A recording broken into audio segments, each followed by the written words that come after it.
Number 10. Joseph Mengele. Alright, I'm just gonna get this out of the way now. This man is the only entry from the Second World War on today's list, and that's mainly because online guidelines make it practically impossible for me to talk about the evil German dictator or members of his party. So also known as the Angel of Death, Dr. Joseph was an anthropologist and SS physician who conducted numerous inhumane medical experiments on the prisoners at Auschwitz. So at Auschwitz, he was one of a number of medical professionals who selected victims to be sentenced to the gas chambers or be spared for his experimental research. He would attempt red fluid transfusions from one twin to another, do amputations to try and sew that part onto another twin, stitch two twins together to form Siamese twins, infect one twin with typhus or another disease, and way too many other experiments. Can you tell he liked twins? And to the surprise of no one, more often than not, the twins would pass away during the procedures, or he would just have them killed afterwards so he could do an autopsy for funsies. If one twin died from a disease, yeah, the other one's going, just to mark the differences between the sick and healthy subjects. The evil doctor was also very interested in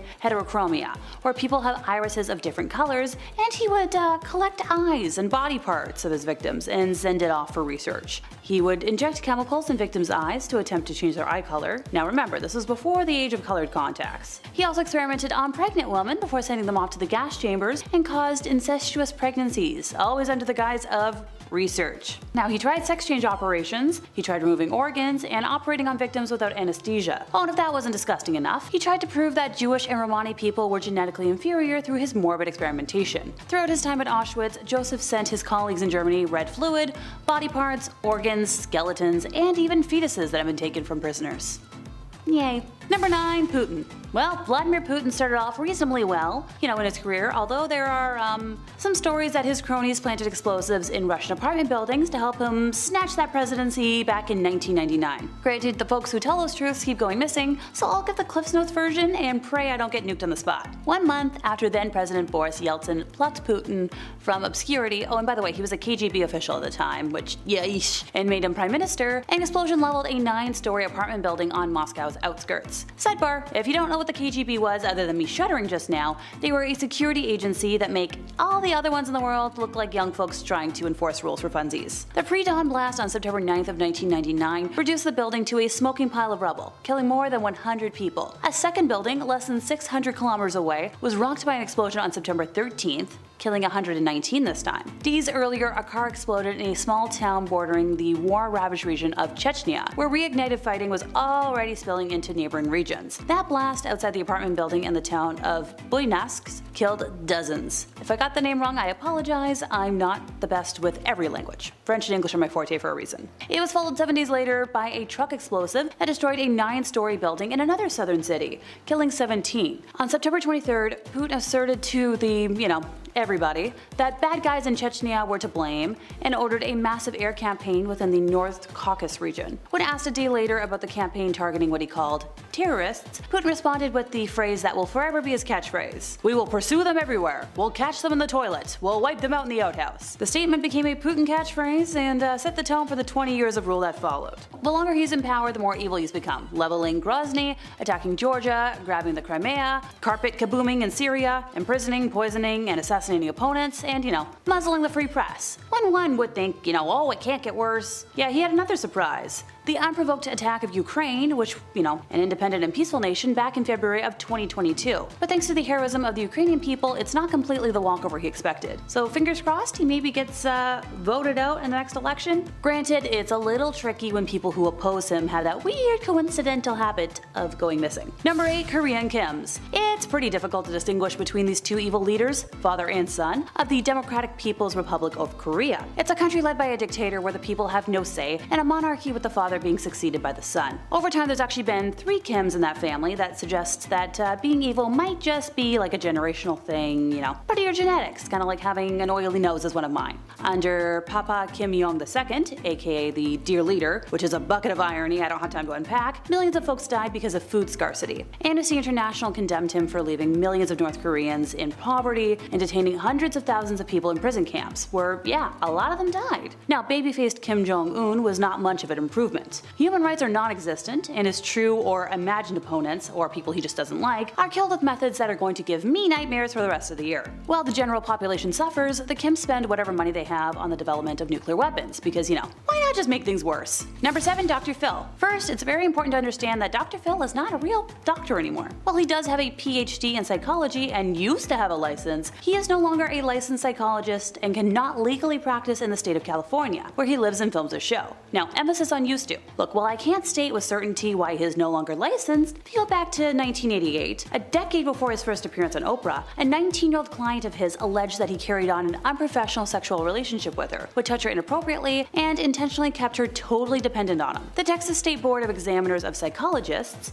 try saying that 5 times fast, investigated the accusations, along with claims that Dr. Phil inappropriately provided this young lady with part-time temporary employment while still carrying on a therapeutic relationship. Their findings never referenced the accusations of sexual misconduct, but they did discover that the doctor sustained an improper dual relationship with the client by acting both as her therapist and her employer. The board issued him a letter of reprimand, assigned a psychologist to monitor his practice, and required him to take an ethics class and a complete psychological evaluation. Whatever the reason may be, Phil McGraw is no longer a licensed psychologist, and he hasn't been for quite a while. He believes that his show's primary goal is to let people know that it's okay to treat problems and get help, and deliver understandable information about how to live one's life. Which, that's a cute soundbite and all, but Dr. Phil's show regularly exploits people with serious mental illnesses and disabilities for financial and entertainment purposes, if you can even call that entertainment. In one instance, Todd Herzog, a former winner of the hit reality TV show Survivor, appeared on the show in 2013 to discuss his drinking problem. However, he was so drunk that he had to be carried onto the set and lifted into a chair. Before you wonder why a supposedly trained psychologist is something so cruel as to put a man too drunk to walk on national TV, first consider the horrendously immoral and unethical actions that led to this situation. According to Herzog, he was set up. His dressing room came with a full bottle of, spicy juice. After drinking all of it, a staff member supposedly handed him a Xanax, which he took before he even went on stage. Which, all of this doesn't even scrape the surface of the accusations of misconduct and bad psychology that have followed Dr. Phil throughout his career. If I were to say all of those, I'd be here all day. Number 6, Osama bin Laden. Yeah, he doesn't really need an introduction. Remember 9/11? Yeah, he was the organizer and mastermind, sending himself and way too many innocents to their death. He became America's most wanted, and justice was, finally served on May 2nd of 2011 at 1 a.m. Thank you, Navy SEALs. They also found a huge stash of no-no tapes in his compound, because apparently the self-righteous threat persecuting women for being loose was not above sampling the strictly condemned fruits himself. Number 5, Marie Antoinette. So France's queen between 1774 and 1792 was Marie Antoinette, who was, the last queen before the French Revolution. She had quite the reputation for splurging on expensive things and found herself in quite a few scandals. One in particular was the affair of the diamond necklace. So Countess de la Motte, a young lady, pretended to be the queen's friend and entered the French court in 1785. She fooled a high society member into believing that Antoinette loved him. She even hired a body-selling worker and disguised her as the queen and convinced the man that Marie wanted to purchase a diamond necklace. The jewelry cost around 1,600,000 livres then, which is almost $12 million today. The money was never paid, and the queen had no clue about what had taken place. But even though she was innocent, the public still despised her. Granted, she's mostly known for her infamous dialogue. When French subjects could not afford bread, she said, "Let them eat cake," which fueled the French Revolution and ultimately led to her execution. Number 4, Queen of Castile. So Juana la Loca was the Queen of Castile from 1504 to 1516, and she suffered from various mental disorders. After her husband passed in 1506, her father buried his body. However, Juana used to open the tomb and caress her husband's dead body, and ultimately she ordered the body dug out and kissed her husband's feet. Additionally, she would carry his coffin everywhere with her, and actually kept it under her bed. Years later though, she eventually allowed his burial outside her window. Look, I just keep weird dolls under my bed. Number 3, Maria Eleonora of Brandenburg. Maria Eleonora, born on November 11th of 1599, passing eventually on March 28th of 1655, held the title of Queen of Sweden from 1620 to 1632 as the wife of King Gustav II Adolf. Coming from a noble German family, she belonged to the prestigious house of I'm not even going to try and say that. However, when Maria and Gustav gave birth to a girl with a genetic condition causing excessive hair growth, Maria was deeply shocked. The unexpected appearance of her daughter, combined with societal beauty expectations, pushed Maria to her limits. She considered her daughter ugly and refused to care for what she perceived as a monstrous creature. When Gustav died when Christina was only, this many years old, Maria blamed her for his death. For over a year, Maria subjected Christina to very harsh punishment, confining her to blacked-out, darkened rooms to mourn her father in solitude for very extended periods, even placing her father's open casket in Christina's room and demanding she sleep next to it, which that's way too morbid, even by my standards. Maria's mental state deteriorated, eventually leading to Christina's removal from her custody. So, thank goodness for Christina. Number 2 is Sixty the Dragon Lady. So the story of her rise to power is a remarkable one. Born at a time when Chinese women were politically invisible, this lady managed to acquire enormous political influence by exploiting her position as a royal concubine, engaging in court intrigues and manipulating those around her. By the end of the 1860s, she had become the most powerful individual in China. Her will and her reach even exceeded 2 male emperors, who she frequently bypassed or overruled. Now, she was originally born Lan Kuo in 1835, the daughter of a minor Manchu official, and at age 15 she was selected as a potential concubine for the emperor and relocated to the Forbidden City. She was elevated to the status of concubine officially by age 18, eventually giving birth to the emperor's only son, Zetan, a feat that earned her another promotion in the palace hierarchy. The emperor died in 1861, and shortly after the disastrous Second Opium War, left the throne to his only son. So as the mother of the reigning emperor, Cixi was given the courtesy title Dowager Empress. So by this point, the empress had become quite adept at manipulation, palace intrigues, and power games. Through forged evidence and false testimony, she engineered the arrest of the 8 ministers, 3 of whom were later executed. With the regency council gone, the empress became the de facto regent for the duration of her son's reign, until his early death from smallpox in 1875. The empress was instrumental in the succession, choosing her young nephew Zetan, who was crowned as emperor. So once again, this Dowager Empress acted as regent to the infant emperor, this time in a more formal capacity. 12 years into the young emperor's reign, our empress moved to the summer palace in Beijing, and surrounded by a network of informants and advisors, doted on by loyalists and conservatives in the bureaucracy and military, she continued to exert enormous influence on appointments, policies, and matters of state. Stories of the empress's extravagance are prevalent, since it has been claimed that she regularly increased her personal and food allowances, that she withdrew gold and silver from dwindling national reserves, and spirited millions of pounds offshore into bank accounts in London. Other tales of her exorbitant spending include her decision to spend 10 million silver taels, some set aside to rebuild the Chinese Navy, on the renovation of one of her palaces. Another rumor claims that 3,000 ebony boxes were needed to restore her jewelry collection. Number 1, Agrippina the Younger. So Julia Agrippina, also referred to as Agrippina the Younger, was a Roman empress from 49 to 54 AD, the 4th wife and niece of Emperor Claudius and the mother of Nero. After the death of her first husband, Agrippina tried to make shameless advances to the future emperor Galba, who showed no interest in her and was devoted to his wife. On one occasion, Galba's mother-in-law gave Agrippina a public reprimand and a slap in the face before a whole bevy of married women. She was one of the most prominent women in the Julio-Claudian dynasty, functioning as a behind-the-scenes advisor in the affairs of the Roman state via, the powerful political ties. She maneuvered her son Nero into the line of succession, and Claudius became aware of her plotting, but died in 54, and it was rumored that Agrippina poisoned him. She exerted a commanding influence in the early years of Nero's reign, but in 59 she was killed. Both ancient and modern sources describe Agrippina's personality as ruthless, ambitious, violent, and domineering. And that brings us to the end of our time, and I'm glad that, even though I'm part vampire queen, I just bully people. I swear I don't execute folks for fun, and not just because I'm not allowed to. Draining people of their redness, though, well, that's another story. Number 10, Charlie Chaplin. This might have been the biggest shocker to me today. I had no idea he married and had relations with so many girls under the age of 20 when he was much older than them. So in 1918, for starters, Chaplin hastily tied the knot with 17-year-old actress Mildred Harris, a decision he would soon come to regret, saying they were irreconcilably mismatched. Following the divorce, he married 16-year-old Lita Grey, another actress with whom he had a bitter breakup. From the first day of marriage, he made his perception about her clear and called her a little whore. I hope you get what I'm saying there. On their train back to California from the marriage, Chaplin suggested Lita jump off the train to end her misery. Interestingly, Chaplin didn't like his wife, but according to her, he remained a human machine. When she announced she was pregnant for the second time, his behavior got even more erratic. He would take up to 8 showers a day and monitor the listening devices he had installed in her bedroom, and patrol their house's grounds with a pistol at night. By the end of the same year, Lita headed for divorce, stating how Chaplin had pulled that same piece at her and threatened getting rid of her, what she had. Lita's more elaborated passages surfaced when she claimed how throughout the marriage life, Chaplin forced her to gratify his abnormal, unnatural, perverted, and degenerate sexual desires.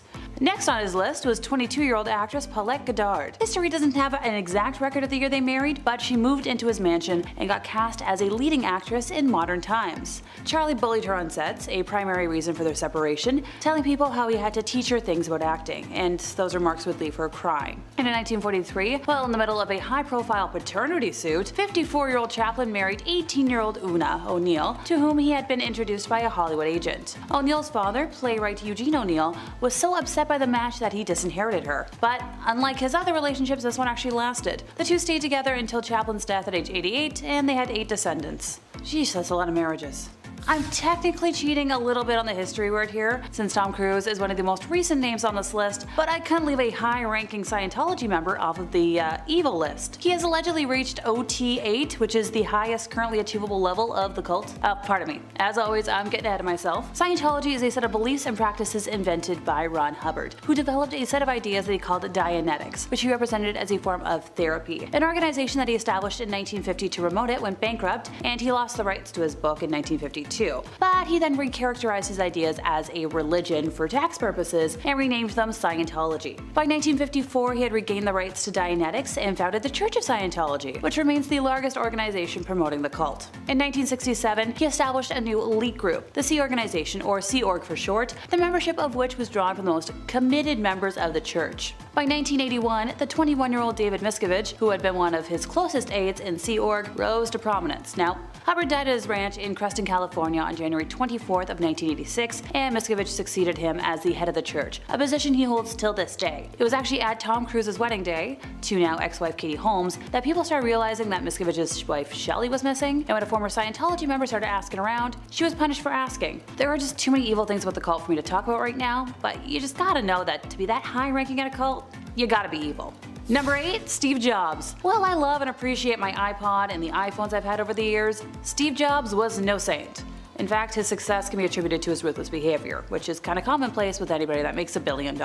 In his biography, there are plenty of examples, from firing people at Pixar without notice, to storming out of a 5-star hotel that he thought wasn't up to his standards, and berating service workers that he didn't consider up to his standards. Now, while that's all icky, you might be asking where the actual evil is, and don't worry, there's plenty. For starters, he not only neglected his daughter, Lisa Brennan Jobs, who he had with an ex-girlfriend, but he was also just like straight up rude and weird to her. In her memoir, Small Fry, she painted him like a jerk who once told her that she smelled like a toilet. However, the creepiest revelation was when Lisa revealed that Steve liked making out with his new wife right in front of her. So, in the book, she describes Steve pulling in his wife for a kiss, moving his hand closer to her breasts while moaning theatrically, and when Lisa tried to excuse herself, Steve stopped her and told her to stay since they were having, in his words, a family moment. It's important that you try to be part of this family.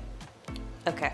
Moving on before I hurl, probably his biggest evil moment though was when he cheated his friend and Apple co-founder Steve Wozniak out of money. While the two worked together at Atari, Steve asked his partner to build a scaled-down version of Breakout, saying they would split the profits. And after 4 sleepless nights, Wozniak finished the game and got a whopping $350 for it. He later learned that Steve had lied to him about how much money he made from the game and had actually pocketed most of the profits for himself. Honestly, that's the stuff movie villains get based on. Number 7. Albert Einstein. After you invent the theory of relativity, I guess you can get away with being like a little bit of a jerk, and Albert definitely was. From being incredibly racist against Asians in his travel journals to being a serial adulterer. Travel diaries he wrote during a months-long voyage in the 1920s reveal that in his private moments, the Nobel-winning physicist portrayed people of other races, such as, Chinese and Indians, in a stereotypical, dehumanizing way. His unfiltered musings about the people he saw and interacted with during his journey show that, he harbored some pretty racist about those who didn't look like him. His reflections about the Chinese folks were callous, even insulting. Although he called them industrious, he also described them as filthy and obtuse. He claimed they were a peculiar herd-like nation, often more like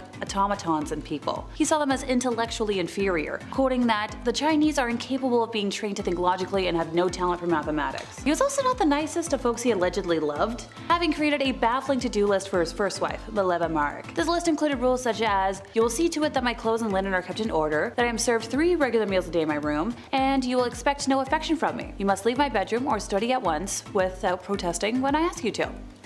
Hard pass. Number 6. Jon Hamm. Oh, the handsome Mad Max star has a lot of female fans that love his charm, but The actor, kinda like his famous character, is pretty good at hiding his dark side. In 2015, news broke that the former frat boy was in the middle of a violent hazing ritual in 1991 where he allegedly set a guy on fire. Not only did John beat up a pledge by punching him in the kidney, he also led the poor guy around the frat house with the claw of a hammer beneath his genitals. As for the pledge, the whole experience made him sink into a deep depression, which sadly makes sense. This broke my heart, cause like until today, I very much enjoyed watching him on screen, but I guess I'll be able to villainize him better in Sucker Punch now. Number 5.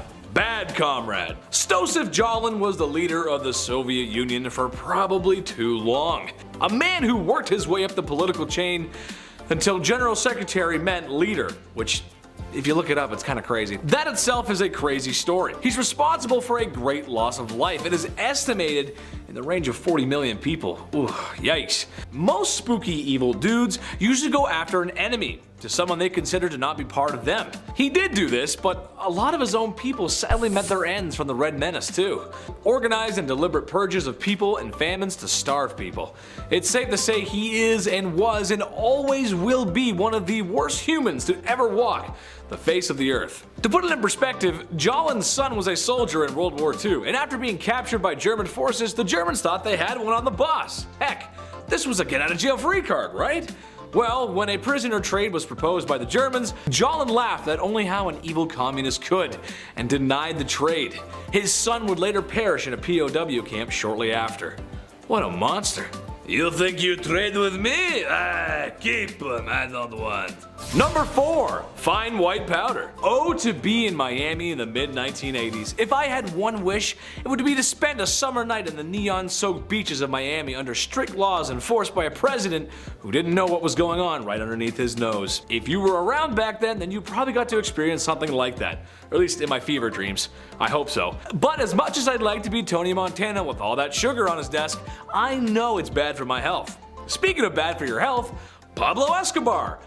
I know, that's where I went with that. Probably the most ruthless criminal ever to live on planet Earth. Pablo was a poor man born in a poor country, but ended up being one of, if not the richest man on planet Earth. His lucrative distribution of adult sugar in the 80s made him very wealthy. It also made him very dangerous, as he was willing to do whatever to get his way. Extortion, bribing, bombing, just about anything you can think of. Oh yeah, he was one bad dude. He had so much money that he had to bury it all over Colombia. Every once in a while some of his buried treasure pops up. And as much as I want a quick million in US cash, I'll just put it back where it came from. Oh Dios mío, lo siento Pablo. Number 3. Al Capone. Another ruthless criminal, and honestly, Capone walked so gangsters like Pablo could run. Part of the ruthless Italian mafia that was the outfit, Capone worked his way through the ranks during 1920s Prohibition America, earning millions in his time where really just $100 could stretch a long way. Capone is noted for his violent behavior throughout his life and the many accidents he caused directly or indirectly. Prohibition and the Depression were hard times for a lot of folks in America. However, the media and the people of Chicago at first always wanted to see what the lavish gangster was up to, as his criminal life became somewhat publicized. Most likely due to his wealth. The dude was rich.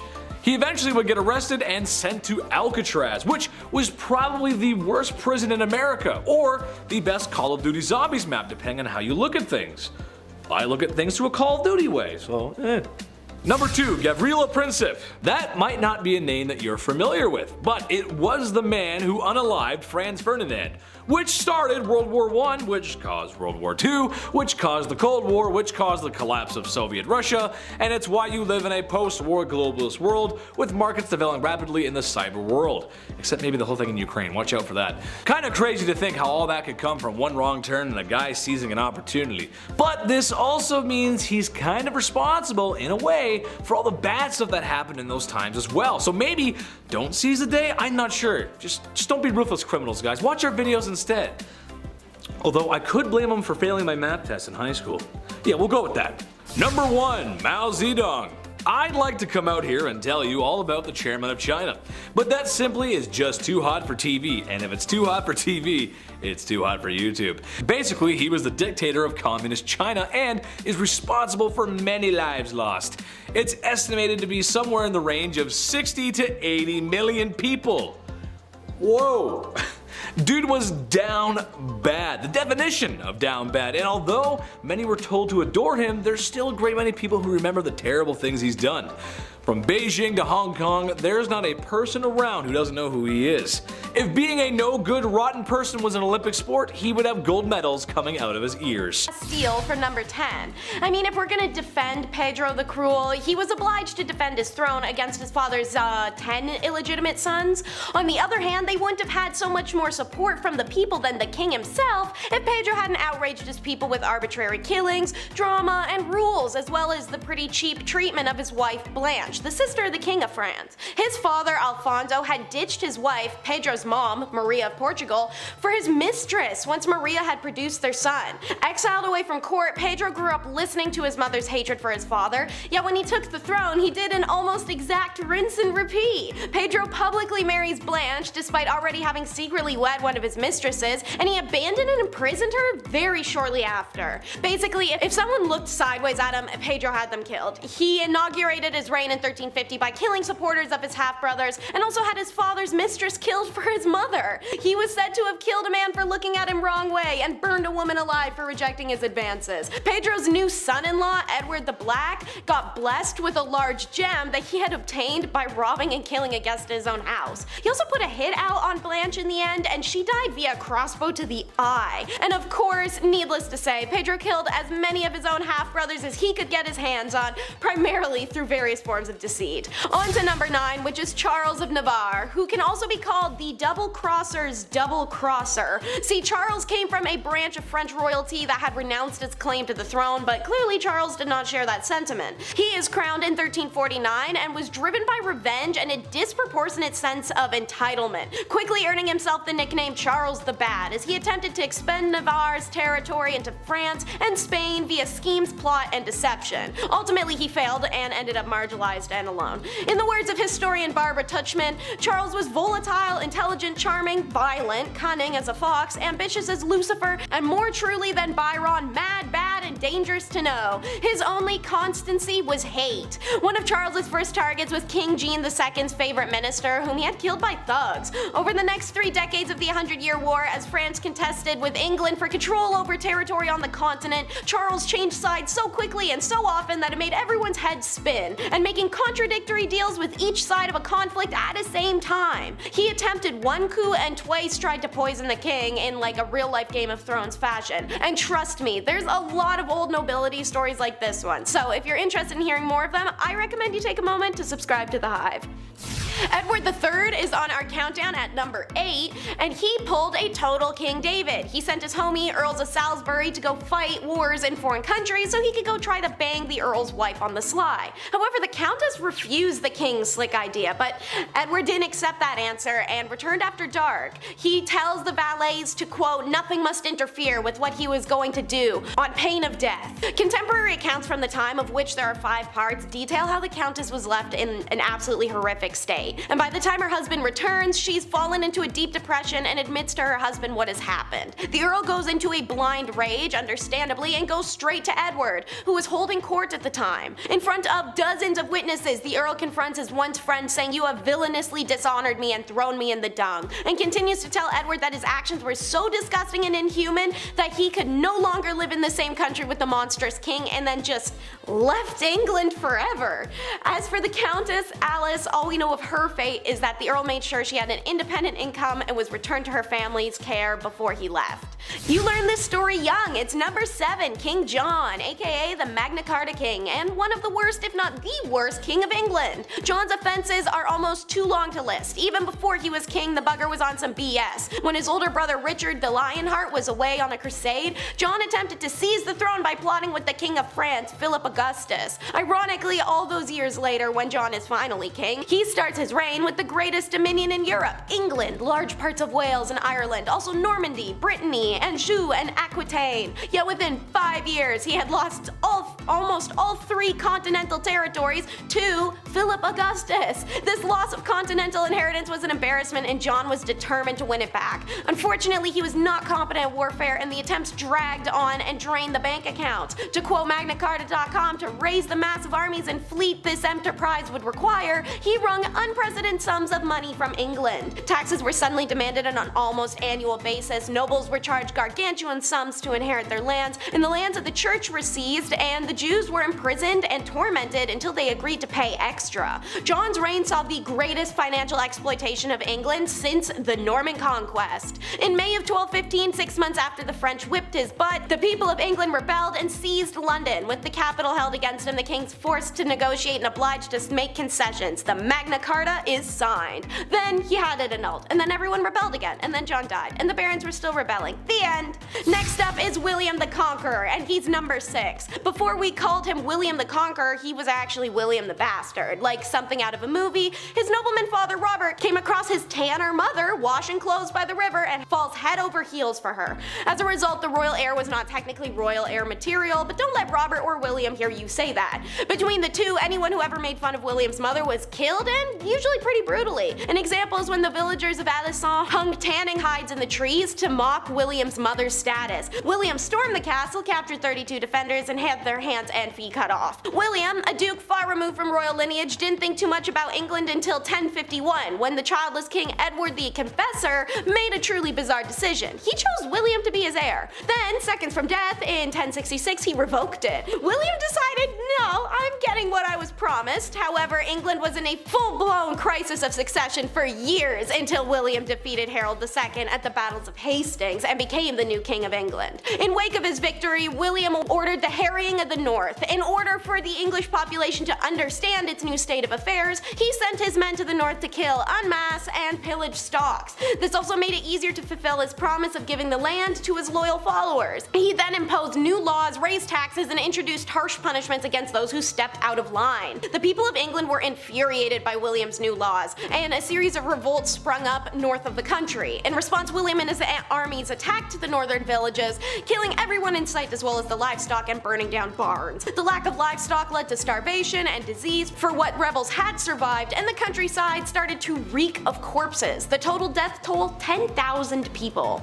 Number 5. Amit. Unlike other gods featured in ancient Egyptian religion, Amit was not worshipped. Instead, Amit was feared and believed to be a demon rather than a deity.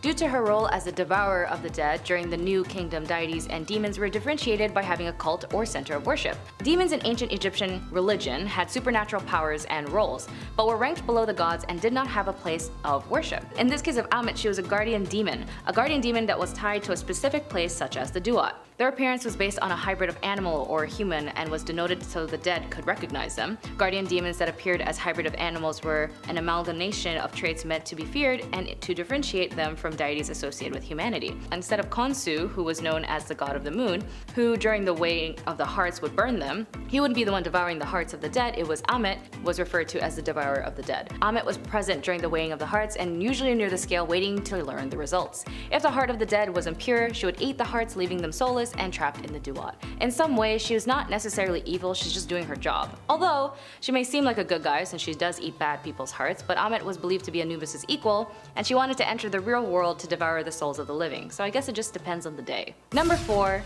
Marineth. Like pretty much all of our ancient lady pharaohs, Marineth was a shadowy figure. When the dynasty system was still pretty new and being a royal was a very bloody business, her name in itself is extra violent. It comes from Neith, a vicious huntress, one of Egypt's oldest goddess, and one of the fiercest. In the beginning, when they were still sorting out the Egyptian empire, the transition from a recently deceased pharaoh to a new one is a stressful time. And when the king of the dynasty 1 promised his family a place into the afterlife, Marineth, his daughter, could have been one of them, but instead Marineth got herself wondering, was she destined to die with her father or to become more powerful than ever? Marineth ends up marrying with her brother, of course, because this is ancient Egypt, and tries to have royal babies with who might be king one day. And as far as history knows it, being the mother of the king is a more important title that you could win. When her husband brother dies, she was lucky to have a son of that union, so her son is the chosen one, which means she gets to step in and take the seat and make it warm as regent regent until he's old enough to claim it. In such situations, she isn't a threat, she's there to help protect her son, after all, and thus keeping her lineage from being broken. Marineth milks that loophole for roughly 6 to 8 years, and her first rule was to pick the people chosen to sacrifice for her husband's funeral. She used this as an opportunity to eliminate people as she saw as threats. Young women and their young would be buried together, and she also uses the opportunity to leave her name all over the tomb as a PR move, highlighting her role as connection between the past and the present kings. And as it's carved into a fine building, then it must be true. This is something Egyptian lady pharaohs would start doing over and over again. Number 3, Tower Set. Her story might be one of ambition and regicide, or one of women being manipulated by an evil puppet master, or it might be both. Her husband was the pharaoh Seti II. Seti II had another queen, but apparently she was too old, and so Tower Set became the second wife. Seti became the pharaoh when he was very old because his father just refused to die, and only carried on until Seti was quite elderly when he finally became the pharaoh. Somehow she ends up being regent, essentially for the next king, who is a young boy named Septa, who has no relationship to her at all. A chancellor named Bey tries to puppet Tower Set and use her as a royal female, but before Septa dies, just a few years later, from health issues due to inbreeding, he gets rid of the chancellor and Tower Set is placed there as his regent. The question of whether or not she's killed the king herself or used the king as a puppet to get rid of Bey is still unknown, but either way, Tower Set takes the reins of Egypt into her hands, and she names herself as not queen, but king. She declares herself pharaoh and starts putting her name as pharaohs on every monument, and because Egypt doesn't like removing pharaohs from power, they would just tolerate a lot of chaos from the current pharaoh until the next one comes. But with this belief and accusing Tower Set of getting rid of the last pharaoh puts a lot of tension in the land. She then deals with a contender who challenges to overthrow her, and eventually she is overthrown. But any other record of her is suddenly gone. Tower Set gets blamed by the end of the 19th dynasty, and they see her as a weak leader. They will still accept her as long as she's ruling aside Septa, but as soon as she begins to show ambition and names herself pharaoh, it's utterly intolerable. And remember back in number 9 when I talked about Tabo Tabu, the guy who wrote the literature to warn men about women? He also wrote a story called The Two Brothers, basing off of the reign of Tower Set, which of course is a biased opinion from his point of view. Number 2, Hashut. Egypt becomes a divided country, one at war with Hyksos, a Greek word for invaders from the area now called Palestine. And coming to the throne in 1478 BC, she is thought to be one of the most successful pharaohs. Hashut of Dynasty 18 ruled to maintain the power of her younger nephew, only to have her legacy as female king. The note, the word queen, connotating a mere helpmate, not a ruler, ripped away from her 20-some years after her death when her name and images were erased and smashed. Her great achievements were relabeled for her father or her brother instead, but as a role as regent, Hashut got a taste for power, and it seemed like she wanted more. Hashut decided that she wanted to rule as king herself, not just because of behind the scenes and the same of someone else, but at some point she decided that she would rule alongside her stepson as an equal, or even as his superior, and she wanted the title of pharaoh for herself, which again, even though this is ancient Egypt and women would rule, people didn't like that. Hashut's methods of acquiring and holding onto power suggest a darker side to her reign and character. She had a lover who apparently might be noted as an evil genius, and because of his actions, she was placed in by association. Even though she had a very peaceful rule, her statues were destroyed, and her monuments were defaced, and many of her achievements were ascribed to other pharaohs. Many modern historians attribute this to ritual and religious reasons rather than the personal hostilities as previously thought. Still, Hashut was a successful politician and ruler who thrived in a world dominated by men, and she deserves to be remembered as one of history's greatest female leaders. Number 1, Queen Ty. I've mentioned her before on this channel and how she was the wife of the once famously driven pharaohs led to greatest of Egypt's time, Ramesses III, who famously was the leader at the time of the first labor law strikes in history, with the Egyptians going on strikes against their managers for not paying them on time. So what does this have to do with Queen Ty? Well, aside being his second wife, she was also the mother to Prince Pentawere, who, like most princes, would be competing for the throne. There's still a lot of debate of what conspired the day Ramesses III died, or why it even happened. But there was no doubt that Queen Ty and her son were the headliners to the tragedy bestowed on the pharaoh.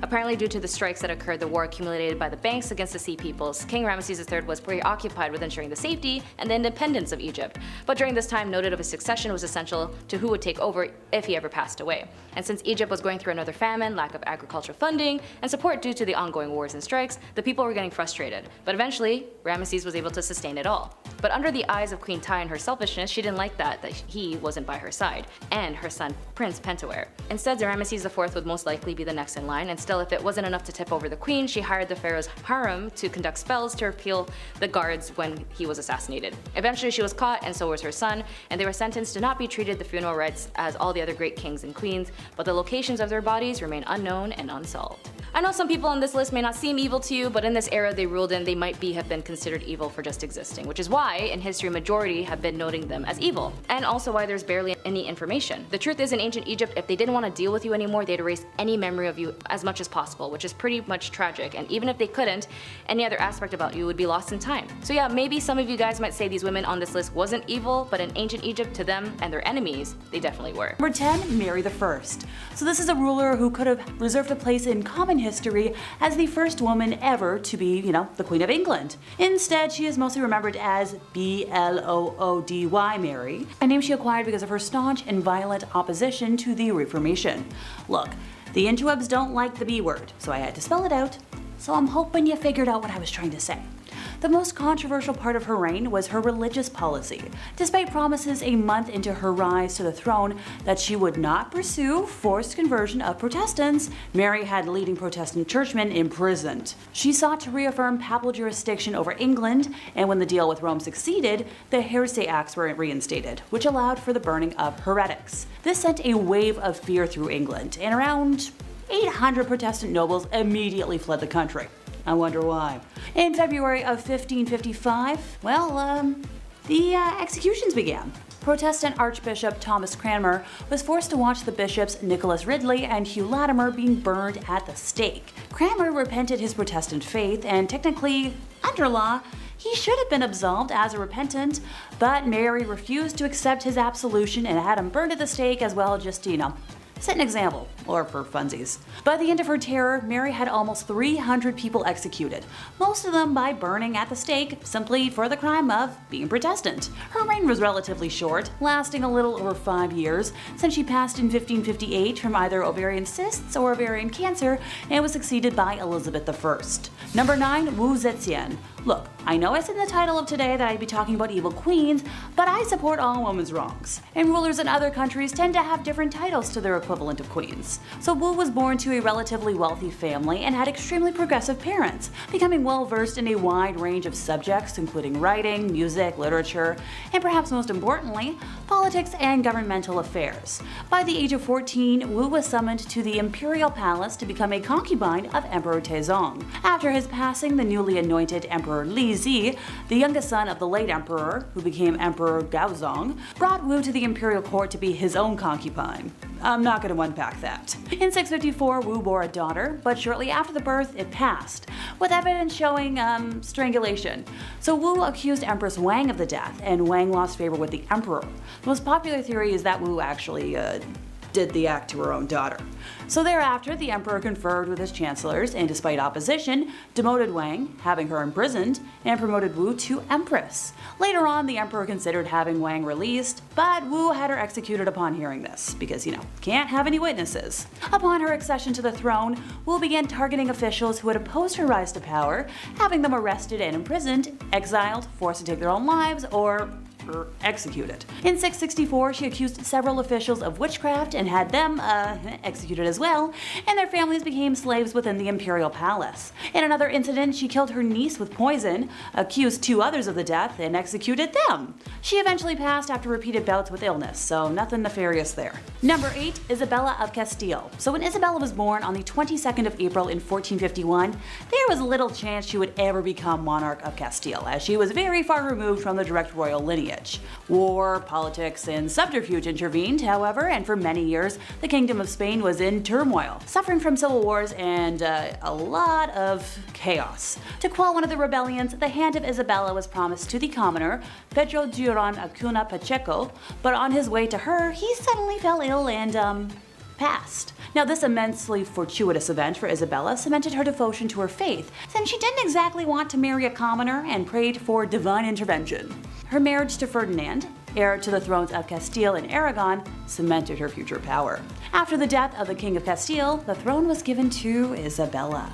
Her cruelty is recognized in the treatment of non-Christians, which led to the formation of the Spanish Inquisition, known for its extreme brutality and torture of mostly Jewish and Muslim folks. Isabella waged war on the Kingdom of Granada, the last Muslim kingdom in Spain, and the last piece to fall in the Spanish Reconquista. While some may see it as the liberation of Spain, for many others it was open genocide. By the time Granada was annexed, 100,000 Muslims were either dead or enslaved. Number 7, Catherine de Medici. I'm chuckling, but I'm glad my obsession with rain in high school is about to come in handy. So serving as the Queen of France from 1547 to 1559, Catherine had enormous political sway over her sons, the French kings Francis II, Charles IX, and Henry III. They reigned through the French wars of religion and faced problems with a group of Calvinist Protestants called the Huguenots. It is widely believed by historians that Catherine attempted to have their leader, Gaspard II de Coligny, assassinated. The attempt failed, and fearing retaliation from the most powerful folks in power, Catherine planned to kill them all before they could take action. The result was the St. Bartholomew's Day massacre, which resulted in the deaths of between, 5,000 to 30,000 Huguenots. Number 6, Lady Elizabeth Bathory. Born in 1560 on a family estate in royal Hungary, Elizabeth was of noble lineage and privileged with education, wealth, and a lofty social rank. Her first taste of the morbidly bizarre was introduced to her during the early years of her life, when she suffered seizures which might have been epilepsy. Treatment at the time for such bouts included feeding the patient human redness and bits of skull from a non-sufferer. She bore witness to brutal punishments and executions carried out by her father's officers and was influenced by family members involved with Satanism and witchcraft. When she was barely in the double digits of age, Elizabeth was engaged to Count Ferenc Nadasdy, who she later married. Her husband spent much of his time away from home fighting the Ottomans, leaving Elizabeth to run the estate. Her sadism became more pronounced as time wore on, and upon the death of her husband in 1601, her vicious crimes escalated. Most of her victims were girls around the age of the time she got married, and were usually the daughters of lesser gentry who had been sent to court to learn etiquette. Her favorite punishment methods including using pins to stick under her victims' fingernails and covering her victims in honey and leaving them out to be eaten by ants and other insects. Other methods included whipping her victims with nettles and frequently burning body parts, especially genitalia. After burning her victims, she would dump them in icy water. Many of them were punished to the point of death, some of whom were buried in unmarked locations, and some sources even claim she engaged in people munching, making that her darkest secret. Elizabeth and a few of her servants were eventually arrested in 1610, and her accomplices were put on trial in 1611. With over 300 witness accounts and numerous testimonials, a guilty verdict was assured. A servant girl who claims to have seen evidence in Elizabeth's private books stated that her victims were around 650 folks. The accomplices were sentenced to death, and Elizabeth was confined to a bricked-up room with slits for air and delivery of food. She was found dead a couple years later. Number 5, Giulia Tofana. Not your typical Chanel number 5, but this too was a femme fatale bottle used by so many women to do one major thing, to get rid of their husbands. By some definitions, Giulia was a girl's girl. After all, it was the 1600s, and women who had malignant husbands who would physically harm and control them was a rather common issue, and the general rule was that unless your spouse passed away, that was the only time a woman could be granted her freedom. In its creation was associated by none other than Giulia Tofana, who apparently was the ringleader of 6 poisoners in Rome. In order to avoid detection from authorities, they actually used the trade name after St. Nicholas and would sell the poison openly as a cosmetic. They even went ahead and used an image of St. Nicholas over the vials, and St. Nicholas and the vial of poison would be sold, affecting over 600 victims, mostly husbands. The active contents inside the vial was unknown, but it was filled with arsenic, lead, and possibly belladonna. It was colorless, tasteless, and therefore very easy to mix with other substances like wine or water. The poisoning would go unnoticed, and its symptoms would mimic other illnesses that was prominent at the time. First dosage would mimic a cold, the third would be digestive issues, and the fourth was death. It was so effective and helpful that when the poison was used to be in its slow active state, it would give the victims time to assume that they were dying and write a will. And if the provider of the poison changed their mind, an antidote was simply lemon juice and vinegar. Fun fact, Mozart at one point was poisoned using aqua tofana, but apparently he himself started this rumor. And if you knew anything about Mozart, he was the Bugs Bunny level type of troll. Number 4, Bonnie Nettles. As cult leaders go, most women of cult leaders were subject to follow their male counterparts. As for Bonnie Nettles, she was the co-founder and co-leader with Marshall Applewhite of the Heaven's Gate New Religious Movement. Although she was registered as a nurse and was married to a businessman named Joseph Nettles, she actually lived a relatively normal life. However, according to the New York Times, she began attempting to contact deceased spirits by conducting regular seances and came to believe that the 19th century monk named Brother Francis frequently spoke with her and gave her instructions. She also visited multiple fortune tellers who told her that she would soon meet a mysterious man who was tall with light hair and fair complexion, descriptions that were very close to Marshall Applewhite's appearance. It was unclear how they met, but after Nettles did an astrological reading for Applewhite, they had an instant spiritual connection. Nettles and Applewhite established Heaven's Gate together as equals, with Nettles running the group and Applewhite speaking for her. Nettles claimed to have communicated with aliens about the next level and told Applewhite to tell their followers. When Nettles died from cancer, the mass followers of Heaven's Gates would then follow through by culminating to take their own lives in 1997. Number 3, Eileen Ronos. On a bit recent note, you may or may not have heard in this case in the news, but Eileen Ronos was a convicted serial killer as she targeted only men as an adult worker. She had up to 7 victims and would target specifically motorists, men who she would meet as a hitchhiker. Her story begins when her mother at the age of 14 married her father at the age of 19. After 2 months of having Eileen, her parents divorced and left her with her alcoholic grandparents who were also malicious in their care. Eileen would then do adult work as a minor once her grandfather kicked her out to live in the woods at the age of 15, and she tried to take her own life multiple times, all failed attempts, and until she met the love of her life, Tyra Moore, in the late 80s is when she would continue a string of crime. While she was incarcerated at the Florida Department of Corrections BCI death row for women, she tried to appeal to the US Supreme Court, which was later denied, and at that point she dismissed her legal counsel and terminated all pending appeals. She would then go off and say, "I killed those men, I robbed them cold as ice, and I'd do it again too. There's no chance in keeping me alive or anything, because I'd kill again. I have hate crawling through my system. I'm so sick of this she's crazy stuff. I've been evaluated so many times.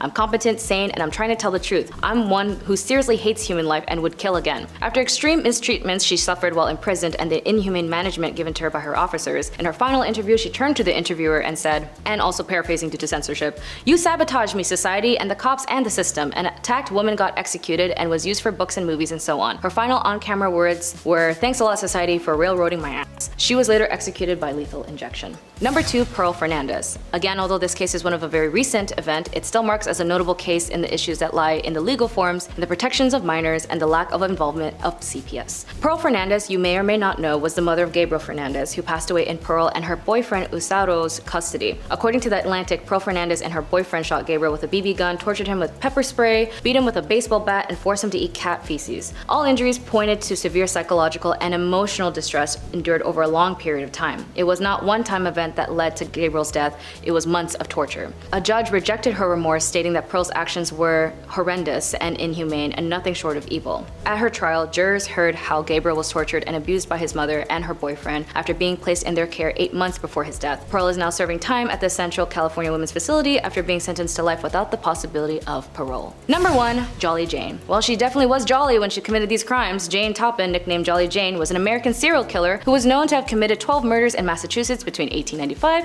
and 1901. How did she commit these? Well, she was a nurse, and her objective was oddly enough to target patients and their family members. Doctors who hired her thought of her as one of their best nurses, but today psychiatrists say that she was one of the most unusual serial killers in history. She was born and raised in the Boston Female Asylum, where unwanted female children were often abandoned. There she was adopted by Ann Toppin, where she was under foster care until she was 18. At this point, she then pursued nursing at Cambridge Hospital in Boston. It was here where she stated her interest in the patients was ought to be taken care of. She grew emotional attachments to them, and if she really liked them, she would fake their medical documents to force them to stay longer at the hospital. She would then also dose her elderly patients with opium to see how they react with the drugs, and then upping the dosage each time. She would also watch them slowly succumb to their death, and she would also mix different types of poisons with her patients and other drugs to stage a sickness and nurse them back to health. Very similar to the Gypsy Rose Blanchard case, where her mother Dee Dee had a mental illness known as Munch-Austin syndrome by proxy. This mental health condition is basically where a caregiver makes up or causes an illness or injury in a person under their care, such as the young or the elderly adult, or a person who has a disability. Because vulnerable people are the victims, MSBP is a form of multiple harm cases. Jolly Jane also had a masochistic side, as she would even get into the bed of her patients who were suffering until they died. She wasn't caught until she used a metallic-based poison on a victim, which finally sparked an investigation. In a court in 1902, Toppin was found guilty, and then she told her attorney that she actually killed more than 100 people and even got in beds with more of her victims. She was sentenced to stay at an asylum, stayed there until her death. Number 10, Dracula. The man, the myth, the legend, Vlad the Impaler. This dude was so down bad, he was the inspiration for Dracula. There's really only one reason why he was so evil, and honestly, it's in his name. Vlad the Impaler liked to impale people, oftentimes alive. As if this was the worst thing thought up by a human being ever, he would leave the pikes on display, creating a horror only the eyes of medieval Europe could see. There's gonna be a lot of bad dudes on this list, some really saucy villains, unsavory characters who will make your skin crawl, but only Vlad has been bad enough to get a monster inspired by him, essentially turning his actions into somewhat of a spooky mythology. Dude gives off some serious goth energy. There's a few portraits of him, but if you look at it, he's got this stare in his eyes, like he wants to impale me or something. Vlad be nimble, Vlad be quick, just wait till you see his sharpened sticks. Number 9, the guy everyone knows. Look, YouTube won't let me say his name, but do we really have to? I mean, it's Mustache Man. Infamous for his bad art and lame book, he was the fascist leader of Germany. The very same leader who forced the world into World War II. Remember that one? Yeah. He's the very same monster who organized the destruction of Jewish peoples in Europe, and if he had his way, probably the whole world. I wouldn't be surprised if you showed a picture of him to anyone on Earth, any country, rich or poor, and they will most likely know who that was. That's the kind of evil that will get you talked about in classes all over the world, and likely for a long time. Eventually, he got what was coming to him, and the world had peace and prosperity, and there was never ever another bad stinky war ever again. Why is he not number one, you might be asking? Well, that's just because his numbers don't compare to others, which is a very troubling statistic. I'll get to that later. Number 8, busy man. Most people on this list are not going to need any introduction. Kangaskhan is no exception to that. The Mongol warrior king saw his nomadic empire stretch thousands of miles, being one of history's largest empires. If you've been paying attention in history class, and you should have been, don't skip class or Big Ched will put you in the naughty corner. Bad. Yes, that's right, I just referred to myself in the third person. Speaking of third person, that's how many people Kangas unalived in his bloody conquests. Oh, did I say 3? I actually meant a lot. Did I say a lot? I actually meant a disturbing amount. Some people like to point out that he was accepting of other people's cultures and beliefs. Yes, that is true, but that's after he burned down the village right before he got to yours, and you got forcibly assimilated into his numbers. As you can also imagine, a bloodthirsty barbarian like him did not treat women with much respect. It's Kangaskhan, man. That's just how it do be. Number 7, so long, Bowser. Ivan the Terrible. Okay, sure, Vlad was called the Impaler, but you can kind of take that a different way, right? Not in that way. All innuendos aside, with a name like Ivan the Terrible, it's kind of hard to work around that. Even as a child, Ivan was showing traits of an evil dictator, or supervillain really, as it's said that he would throw animals off of tall roofs in the same way that Mario throws Bowser off of platforms. Becoming the first Tsar of Russia and probably its worst, he's responsible for many horrors and crimes, but the most infamous being his responsibility for his own son's demise. After a heated argument regarding his unborn grandson, and in a binding fit of rage, Ivan claimed his son's life.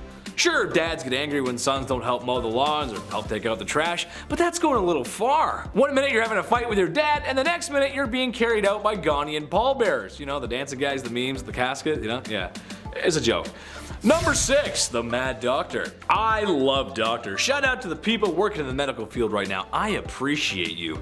I couldn't even imagine the horror that is medical school though. We all know my track record for reading, and hours upon hours of studying would just be bad for my health. I gotta squeeze more video game time in there, it's just how I work, man. However, one doctor I would not want to cross is Dr. Henry Howard Holmes. He is most likely the inspiration for a lot of horror movies. A serial unaliver. Said to have been performing surgeries on animals at a young age, which, again, doing some freaky deaky stuff to animals as a kid is like the red flag of red flags. It's like the only red flag. If that wasn't enough, he used to steal cadavers from the university he was studying at and doing all kinds of not nice things to them, naughty, bad. Having a clear obsession with medical practices and anatomy probably was helpful in disposing of his victims. And like something from Tales of the Crypt Keeper, that's exactly what he did. He constructed a large house, or building really, with trap doors, secret tunnels, and a lot of rooms. A basement where he could dispose of his victims. He would later then open this house of horrors up as a hotel where unknowing people would come to meet their doom. Yes, Tales of the Crypt Keeper. Come check in to the Hotel of Doom. Number 5, Meghan Markle, solo strut. Okay, back in May 2018, we all set our alarms, we woke up early, and we all watched the royal wedding, right? We sipped our tea in our pajamas and we pretended like we were there, right? Just watching, along with the other billions of people online. Prince Harry and Meghan Markle, his new Duchess. At the historic wedding, Thomas Markle was just a no-show. Yeah, Meghan just walked down that aisle by herself in front of a billion people, watching at home or streaming it, and it was thought at the time that this was because of Thomas's health. See, right before the wedding, Thomas suffered a heart attack, right? Just days before, so of course nobody was upset. It was almost expected for him not to show up. But cut to a year later, we began talking again. Thomas and the Duchess are now not close, it seems. Thomas even spoke out against his own daughter at one point. There was a huge scandal where Meghan even spoke to Oprah, like Oprah and that big tell-all, and Meghan actually said to her father, if you tell me the truth about working with paparazzi, we can help. And he wasn't able to do that, and for me, has really resonated, especially now as a mother, end quote. So yeah, they're not talking, I guess, anymore, which more than fair. If my dad was working with the paparazzi, showing them private letters, I'd be a little pissed too. There's no way though, the guy can't even unlock his email, let alone sending one? No way. Number 4, Prince Charles and Princess Diana's divorce. Prince Charles, the oldest son of the Queen, straight up admitted to having an affair with Camilla Parker before his divorce from his first wife, of course, Princess Diana. Imagine having this is crazy. A princess? You cheated on a princess? That's insane. So in turn, Princess Diana addressed the relationship and what's happening during, that famous 1995 interview with BBC. She couldn't have said it better, if I'm being honest. Diana said herself, quote, well, there's 3 of us in this marriage, so it was a bit crowded. Yeah, end quote. There's no better way of putting it, I think. It's a pretty baller way of saying it. I don't know. I haven't said baller in like 13 years, but I'm like, you know what? That's a baller move. It's pretty gangster. Diana also said she was in love with riding instructor Major James Hewitt during her marriage to Charles, so everybody was busy looking other directions, it seems. Diana and Charles divorced in 1996, only 1 year before her tragic car accident. Now later in 2005, Charles ended up marrying Camilla. Has anyone seen Spencer?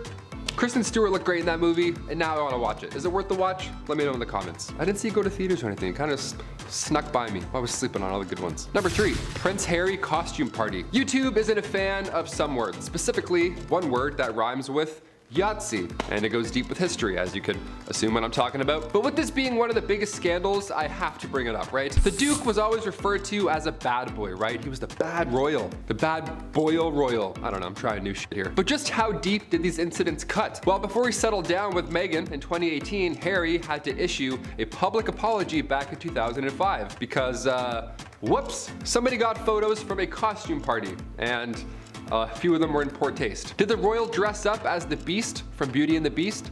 No, he did not. Did he dress up like a witch? Like a little witch, maybe with a nice witch broom? No, none of that either. No, photos leaked of him wearing World War II German soldier gear. Yeah, I can't say too much, but it was even equipped with an armband, a very bad armband. Again, I can't say too much, nor will YouTube allow us to show too much, but you understand what I'm trying to say. You remember. It was poor taste. He could have dressed up in any way he wanted. He's a literal prince. And he does this? It's off-putting. Harry said afterwards, and I quote, I am very sorry if I caused any offense or embarrassment to anyone. It was a poor choice of costume and I apologize. End quote. Nice. Right from the heart. That's good. Really goes deep with the royal history. We love it. Number 2, Vegas getaway. Nice. Roll those dice. It's one thing to party like a rock star, but to party like a prince? What does that even mean? I gotta keep this Prince Harry train going because, well, now I'm mad at him, but there's even more photos from history that show what was really going down in the royal family, His priorities, dare I say. After that party incident, just 7 years later, scandalous photos emerged from Harry's Las Vegas trip. Yeah, it had a little boys' night, it seems. It turns out what happens in Vegas may just leak online for your entire family to see, and your grandmother. That's probably not a great time. These scandalous pics were taken during a strip pool game. Lovely, we like that. Make sure you call the right pocket while you're not wearing any. The scandal actually prompted St. James Palace to contact the Press Complaints Commission before the snaps even made their way to British tabloids. Yeah, they knew right off the bat they were fucked. They're like, can we call them? Can we send a pigeon? What's the fastest? And finally, number 1, Boy Jones and other attempts. Okay, being the queen and all in history, a security team is always needed, obviously. And during her reign, specifically Queen Victoria, there were multiple attempts to harm the young queen. First attack was in 1840. It was an 18-year-old man named Edward Oxford, and he fired towards the Queen's carriage. When Edward was accused of high treason, of course, afterwards, he was actually found not guilty due to, you guessed it, insanity. A couple years later, in 1842, it happened again. This time, 2 men fired at her, both also missed. In 1849, her carriage was attacked by William Hamilton. In 1850, as the carriage was passing the gates of Buckingham Palace, Robert Pate, a retired soldier, might I add, ran up and hit her with his cane. Victoria was okay, luckily, but of course she was shook. Then these incidents kept occurring again in 1842, 1849, and 1872. Attempt after attempt after attempt. But then things got a little worse and, dare I say, a little bit more weird. If you haven't heard of Boy Jones or anything that happened there, I saved it for last because it's so horribly creepy. A teenager stalked the queen back in 1838 until 1841, and his name was Edward Jones. Edward Boy Jones. This guy somehow managed to break into Buckingham Palace more than once, right? Before Assassin's Creed came out, no idea how we thought of this. Guy just knows a route in, and he would break in and would hide under the queen's sofa. That was his go-to spot. Or he would sometimes just sit on her throne. And one of the worst things ever, sometimes he would go through her drawers. He would go through the queen's drawers. That's so gross. What? Like that's gross. He would steal her clothes until eventually and thankfully he got caught. Number 10, Lamashtu. Now, majority of this list, as I mentioned, we're going to mix it up between goddesses and mortals, tales, and historical figures. But keep in mind, due to the lack of documentation and quick erasure of ancient Egyptian rulers, there's always been a noted lack of consistency in their tales, especially if the ruler didn't like the ruler prior. But in this case, on this part of the list, we'll talk about Lamashtu, an evil Egyptian goddess who would get rid of the young. Lamashtu was a demon goddess and hybrid creature associated with the worst of crimes and deeds, and her stories can send chills down one's spine. In every ancient mythology, there is a god, goddess, creature, or a being that is utterly hated by everyone because of how devilish they are. Lamashtu is that being. She was the daughter of the sun god Anu. According to different stories, Lamashtu has different natures, and she is either described as a goddess, a semi-goddess, or an evil female demon. Like Pennywise, she would eat children, but not based off of their fear, but because she felt like it. She was often depicted in association of the lost during pregnancies and was seen as one of the most evil of Egyptian entities. Number 9, Tabubu.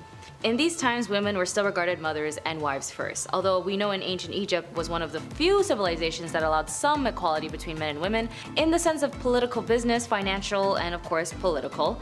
In the case of Tabubu, she was a tale used in ancient Egyptian literature as many others as a bias against women. The author of the instruction of Ptahhotep warns males to be careful when approaching females, as the female charms attracts the male. In the words of alliteration in some verses say, "Do not open your heart to your wife.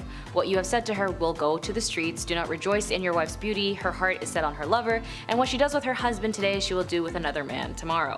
And so on. And in translation of modern lingo, basically this man was telling every other dude, like an aggressive dominated podcast, that this woman was for the streets. And Silk Sonic's Smoking Out the Window is now your love life anthem. The hostess Tabubu with female charming is evil and greedy. The female figure embodies the tempting function of goddess of terror, who controls the desire with power of temptation to result in crime and destruction. Tabubu was full of female charm, but she was also a fatal container. In this story, a man named Kamwaz was so impressed by Tabubu's beauty that he lost his heart over her, and he knew she was an uptown girl as she was living in her white bread world. Trying to get involved with her formally, she invites him to her house instead, and captured by her beauty, she tells him if she wants to get with her tonight, he must draft a contract first, give all his possessions to her, and make sure that his young have no right to share his possessions with her in the future. Tabubu also asks Kamwaz to get rid of his offspring in case they and Tabubu might have a dispute on possession later. And he did. He threw his young out the window, and dogs and cats would eat them as him and Tabubu would spend time alone together drinking wine. Number 8, Sekhmet. She is sometimes referred to in ancient Egyptian texts as she before whom evil trembles, the mistress of the dead, the mauler, or the lady of slaughter. Sekhmet was known to enjoy the taste of blood, and every year on the feast of Hathor and Sekhmet, Egyptians commemorate the saving of mankind by drinking beer stained with pomegranate juice. Sekhmet represented Upper Egypt, while Bastet stood for Lower Egypt. Bastet was the tame, good goddess, while Sekhmet was the bloodthirsty, the chaotic, dangerous, and deity of war and love. With her violent and vicious reputation, it was only logical that she became associated with war activities. In the Egyptian Book of the Dead, there are multiple mentions of Sekhmet as both a constructive and destructive force. If she wasn't happy, she would bring disease to mankind, bringing plague and pestilence, and outbreaks were considered a message or a warning from the goddess. The only thing that prevented her from ending humanity was getting drunk on beer, which had been dyed red as blood. Sekhmet was also later associated with Bastet, Hathor, and Mut. Although it's abundantly clear of Sekhmet's destructive qualities as most Egyptian gods and goddesses, she was also very ambiguous. She was capable of unimaginable cruelties, as she had enough power to destroy mankind. She also had a good side though. She was capable of spreading diseases, as she also had the antidote for them. Many ancient Egyptians prayed to Sekhmet to help cure or even ward off plagues before they could hit and cause any severe damage. Number 7. Hathor. In association of Sekhmet, who was represented as a lion and goddess, Hathor was a virtuous cow goddess and was also the goddess of war and death, so she was also a brutal and bloody character. In ancient Egypt, there was a myth about Hathor's excessive blood hunt. Hathor, who was in the shape of a lion, as we know as Sekhmet, killed the world and licked them up. She killed without batting an eye and was addicted in ending lives. She indulged herself in it, and she was red all over. Standing in the middle of a blood sea, drank hot blood which she was setting up in foam and couldn't stop. In this myth, Hathor is a terrifying female and homicidal goddess. In quotes, the withdrawal and deprival of love is manifested in her character, which is the negative behavior chosen by the classical woman or great goddess. Her mouth, acting as trespassing symbol of tearing and devouring, is specialized by the dangerous negative goddess. She kills all lives indiscriminately and drinks human blood ceaselessly, as her hunger and thirst can be solved only by killing innumerable amount of humans. The character of this fiend-like goddess, such as being crazy about blood, addiction, and madness, is expressed vividly. Number 6. Nephthys. Like the goddess Nyx, mother of night, mother of sleep, mother of death, Nephthys was also known as the goddess of air and the goddess of death. Nephthys is a funerary Egyptian goddess and one of the first 5 primal gods. She is considered to be a dark goddess opposite to the light of her sister Isis, the goddess of healing and motherhood. Her name also means mistress of the temple enclosure or mistress of the house, and is depicted as a woman with a house on her head. She is known to be a friend of the dead as she guides and cares for them into the afterlife. However, she is also seen as a dark deity opposed to her sister, as she played a key part in the Osiris myth. She transformed herself into the form of her sister Isis to seduce Osiris, and that's how Anubis came to be, the god of death. Osiris was always nice to Nephthys, but because of many relations they both shared, but Nephthys betrayed him. After the evil deed, she felt really bad for being the reason her brother was killed. Isis came to Nephthys for help, as she was the goddess of incarnation and death. Nephthys helped Isis bring Osiris back. Nephthys was fairly scary and was feared most of the time, hence the title Goddess of Darkness. She did not spare anyone who did wrong by her, and she is known to take full revenge, not one to give second chances. As Nephthys was the goddess and the protector of the dead, she was very famous among many cults in ancient and later Egypt. She was painted near the mummies in the tombs in hopes that she would help the dead when they woke up. This practice was very widespread and was repeated by many pharaohs. Nephthys was a very important deity of the Egyptian mythological pantheon, and her legacy still lives on. Number 5.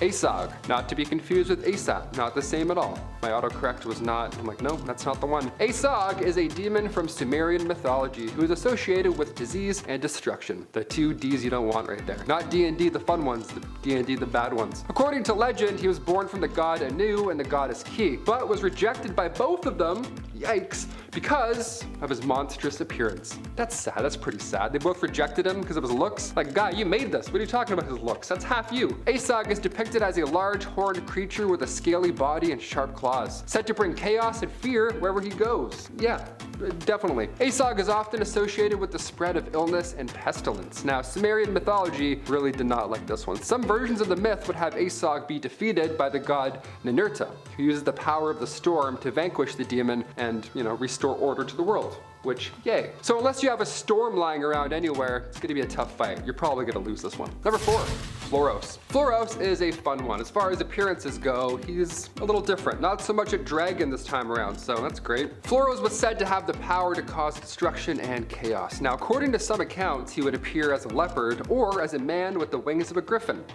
2 very different descriptions, but I'll take it. I like the cheetah version a bit more. He looks so vulnerable that way. He looks like he's like naked, like he forgot a towel after he showered. I don't know. As far as demons go, not as intimidating. But as far as powers go, he packs a punch. Floros is associated with fire and is said to have the ability to control or summon it, just like that. How fun. Yeah, flame on, I guess. I'm never sleeping again. Floros is also known for his ability to reveal hidden secrets and to protect those who summon him. So if you're homies with him, you're good. Otherwise, fire and silly walks are coming your way. It's said he should only be summoned by experienced practitioners of the occult. So no amateurs allowed, just people that are OG with the occult, and you're good. Number 3, incubi and succubi. 2 for the price of 1. Let's go, why not? Incubi and succubi, these supernatural creatures are from various cultural and religious traditions. So, pick your poison. They're often described as demons that prey on humans during sleep. So, yeah, say goodbye to your 8 hours. Incubi, they're male demons who visit women in their dreams, often for sexual purposes. Yikes. While succubi, they're female demons who visit men in their dreams. They're the Bonnie and Clyde of confusing dreams, I guess. In some traditions, they're believed to have been the offspring of fallen angels and mortal women. The legends of incubi and succubi have actually been used to explain sleep paralysis. So I hope that didn't just ruin your day. His and her demons. How cute. Number 2, Baphomet. Baphomet is a deity that originated in medieval European occultism and has since been associated with various mystical practices, as are all of these. They're just used many a times in many a places. Baphomet is typically depicted as, well, you'd guess, the classic winged humanoid disgusting looking figure with a goat's head and scary horns, but here's where Baphomet, dare I say, here's where they stand out. They're often seated on a throne with an inverted pentagram symbol. Yeah, this guy sounds a bit familiar, doesn't he? Baphomet has been associated with various occult concepts such as the union of opposites and the pursuit of spiritual enlightenment, which is, I mean, don't Google those, that's for sure. In modern times, Baphomet has been adopted by various groups and movements, including that of Satanism and the occult. This is our OG Satan right here, that's him, I guess. I say our, like I'm part of the cult, I don't know, that was weird. The earliest reference to Baphomet is a letter written by French Crusader back in 1098. So yeah, keep an eye out if you see a demon humanoid on the Iron Throne. I guess watch out for that guy, sure. And finally, number 1, Leviatar, the best for last, in my opinion. The goddess of death and pain, according to Finnish mythology. We'll finish with the Finnish. There we go. She's also known as the Lady of the North, which sounds like a character from Game of Thrones, but she was a little more haunting than the naked Red Witch was. Yeah, a little different looking, that's for sure. And she's believed to be the daughter of the god of the underworld, so daddy issues for sure, probably. Leviatar is described as a tall woman with pale complexion, dressed in all black clothing, and she's associated with disease, plague, suffering, pain, illness, all that good stuff, and is said to have given birth to 9 diseases. 9. Not 2, not 3, just 9 diseases. Couldn't get enough of them, just here, take them all, why not? Leviatar was feared and respected by the ancient Finns, and offerings were made to her in times of illness or calamity. Her influence can still be seen in modern Finnish culture and folklore. Again, creating 9 diseases, yeah, we're probably gonna talk about her for a few years. Like, don't do that maybe. 1, fine. Maybe 1 to build character, but 9 diseases? Too much. Off ominous. Our first killer has no name as he's never been caught. It's the Monster of Florence. The Monster of Florence is nameless and faceless, uncaught, and responsible for 16 graphic deaths between 1974 and 85. MO for target was always consistent, a couple evidently engaged in what writer Douglas Preston called a national pastime in Italy, boinking in parked cars, since traditional Italians do live at home until they're married and Nona doesn't need to hear that. In 1981, crime correspondent Mario Spezzi started reporting on a death. He soon came to believe, like many, that the crime was just one in a series. Spezzi even came up with the name Il Monstro di Firenze, or the Monster of Florence, because giving them a nickname is step 1, I guess.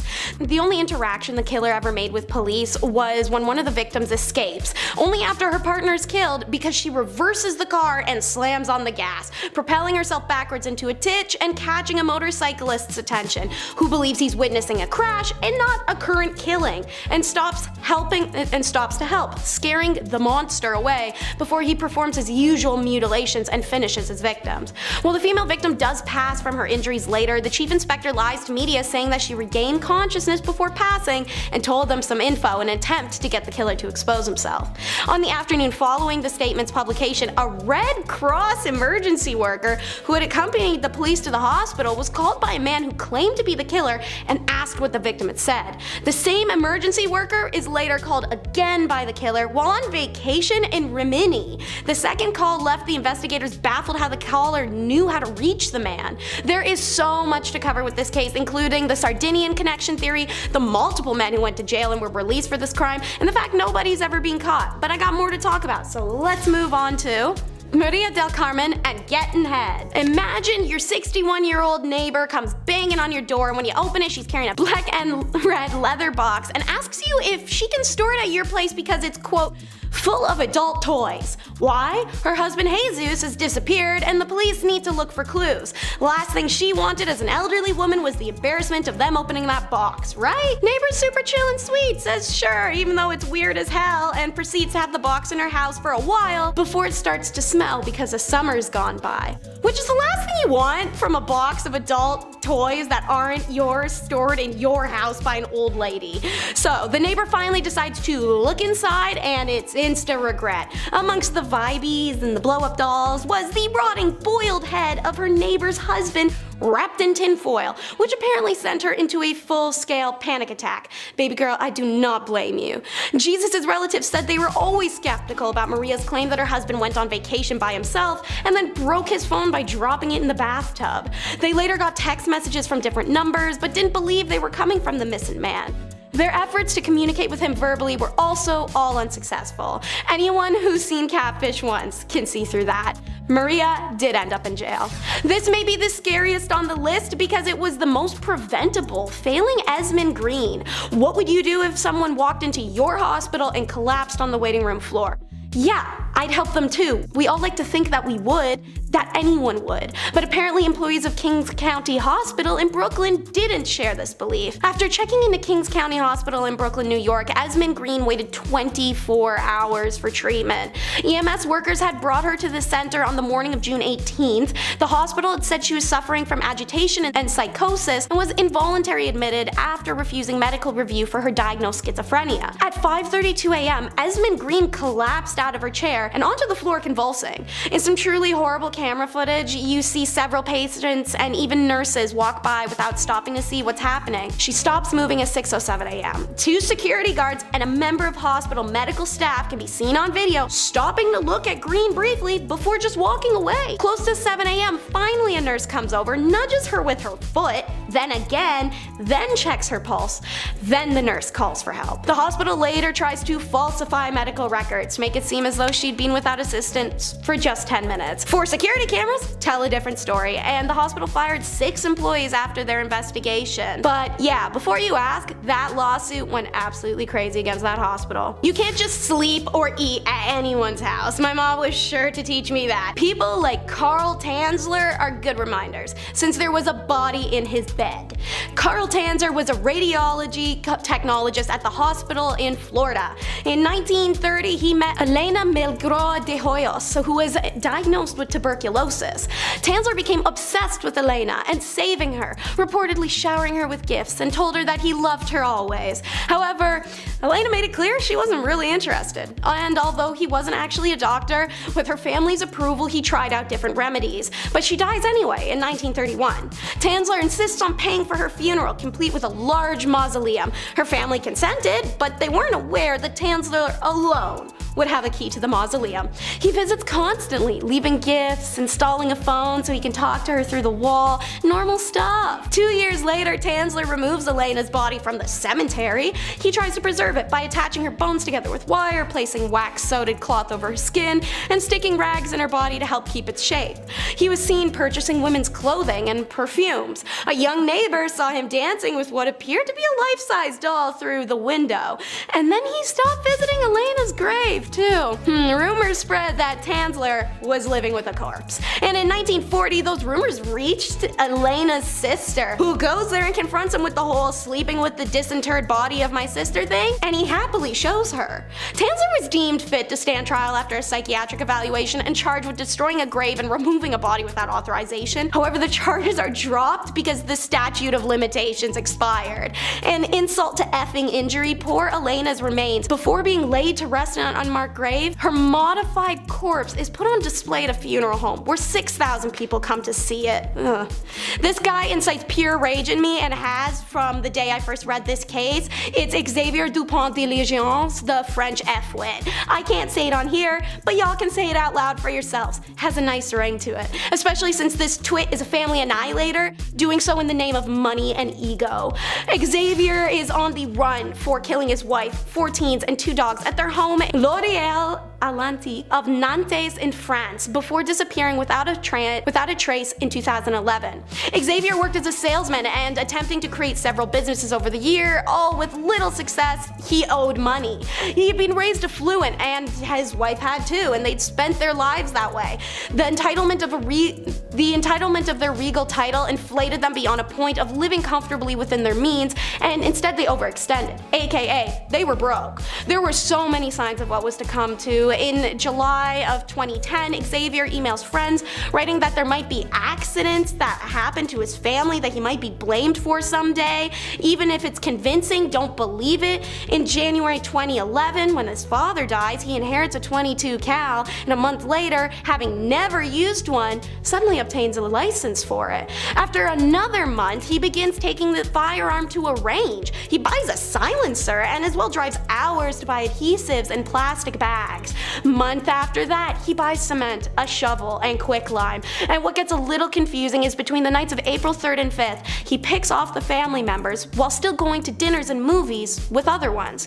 Seeing as everyone was killed execution style, would Agnes or one of the other teens not have heard something when someone else was taken? Between the panic of Agnes's family, a weird letter everyone receives where Xavier claims to be an undercover cop, and countless visitors banging on their unanswered door, police are reportedly sent back to this property, and finally Xavier's letter tips them off, his comment to ignore the loose backyard gravel. Under it was his family and 2 dogs.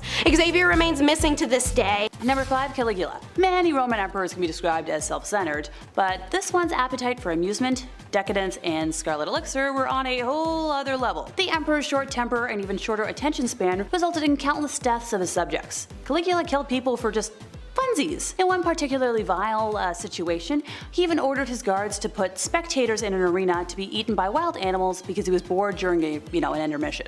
I just lose hours scrolling on TikTok and playing silly games on my phone when I get bored, which, isn't often. The emperor was indulgent and purposely wasted money, which led to starvation amongst his subjects. He openly slept with married women and sold his sisters to other men, which I guess seems kinda mild after having people killed to kill your own boredom, but simply put, he was scummy. Number 4, Jim Jones. As if I was gonna do a list of the worst men in history and not include a single cult leader. So back in the 1950s, Indiana native Jim Jones founded the People's Temple, a group that he claimed promoted socialism and equality with religious elements of Christianity. Now, fast forward to the 1970s, he moved his group to California and set them up in a commune-like settlement in Redwood Valley. After he established several locations throughout the state, including its main headquarters in San Francisco, the temple forged ties with many left-wing political figures and claimed to have 20,000 members, even though 3,000 to 5,000 is probably more likely. Jones eventually came to believe that nuclear war was imminent and moved his followers again to the South American country of Guyana, which he thought would be outside the potential danger zone. The group lived there for several years as the People's Temple Agricultural Project, but after former members started speaking out against the church, San Francisco Congressman Leo Ryan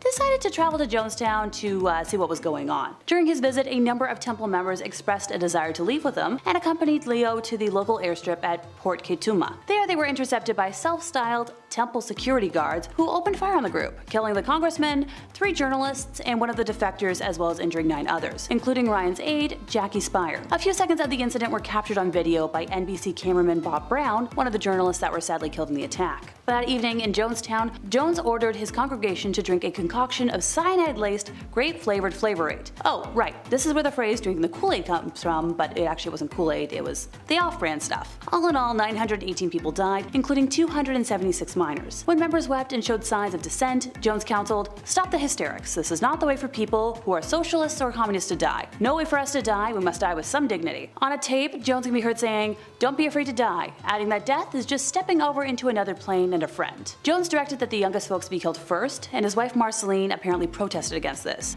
So then she was forcibly restrained and then joined the other adults in poisoning herself. Some members resisted ending their lives and were injected with fatal doses of cyanide, as were those too young to drink the drink. And some folks thankfully did survive by fleeing through the jungle. Until 9/11, this was the largest loss of American civilian life in history, which sends a chill down my spine to think about. Number 3, Pol Pot. This vile leader of the Khmer Rouge regime was the architect of the Cambodian genocide and devastating policies that led to widespread famine and deaths from preventable diseases. The regime's xenophobic and racist views and policies led to the widespread killings of minorities all throughout Cambodia. The regime also imprisoned and destroyed those who opposed it. Prisoners were subjected to horrific medical experiments, which often resulted in agonizingly drawn-out deaths. Many prisoners, including those too young to consent, were executed in the infamous killing fields and buried in mass graves. To save bullets, they were killed with pickaxes or smashed against trees, which is so much worse. Now, Pol Pot and the regime ended the lives of between 1.5 to 2 million Cambodian citizens, a quarter of the country's population.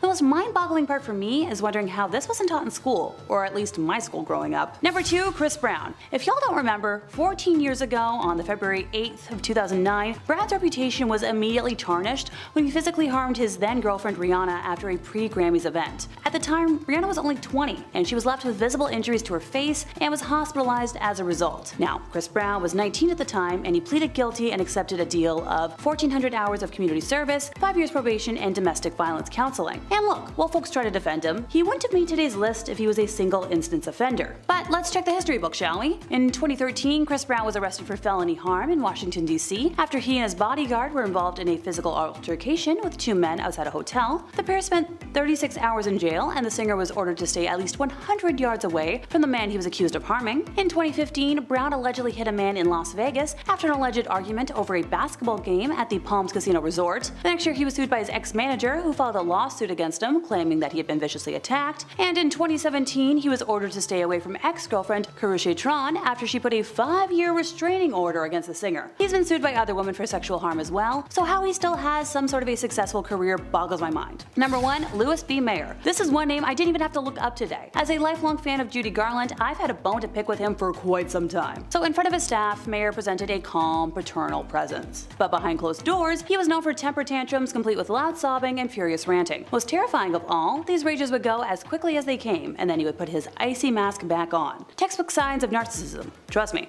Elizabeth Taylor famously clashed with him constantly, and dubbed him a monster for the way he tried to rule every detail of her life. Now, some of the worst allegations against Mayer come from Judy Garland. According to her, Mayer frequently groped her and made her sit on his lap. At other times, he would innocently place his hand on her left breast to show her how to sing from the heart. Oh, and this was when she was just a teen. He was particularly awful to Judy, calling her his little hunchback because of her short stature and curved spine, and encouraged her to take diet pills to slim down and look less girlish. Thanks in part to his actions, Judy was plagued with eating disorders and insecurities all the way until her tragic early end. Number 10. King Edward VIII. Directly after his father died in 1936, King Edward VIII took the throne, right? That's pretty normal. But the tides quickly turned when, less than a year later, he renounced his position. Now, this was of course a huge scandal right off the bat. This is not something that's taken lightly in the royal family. Turns out the woman responsible for stealing his heart was that of Wallis Simpson, America's socialite who had already been divorced once before and was at this point working through her second divorce. So you can only imagine how everybody reacted at that point, right? Oh, how dare she? His proposal to Simpson, of course, caused social and political backlash. The Church of England wasn't so chill with Edward marrying someone who had already been divorced.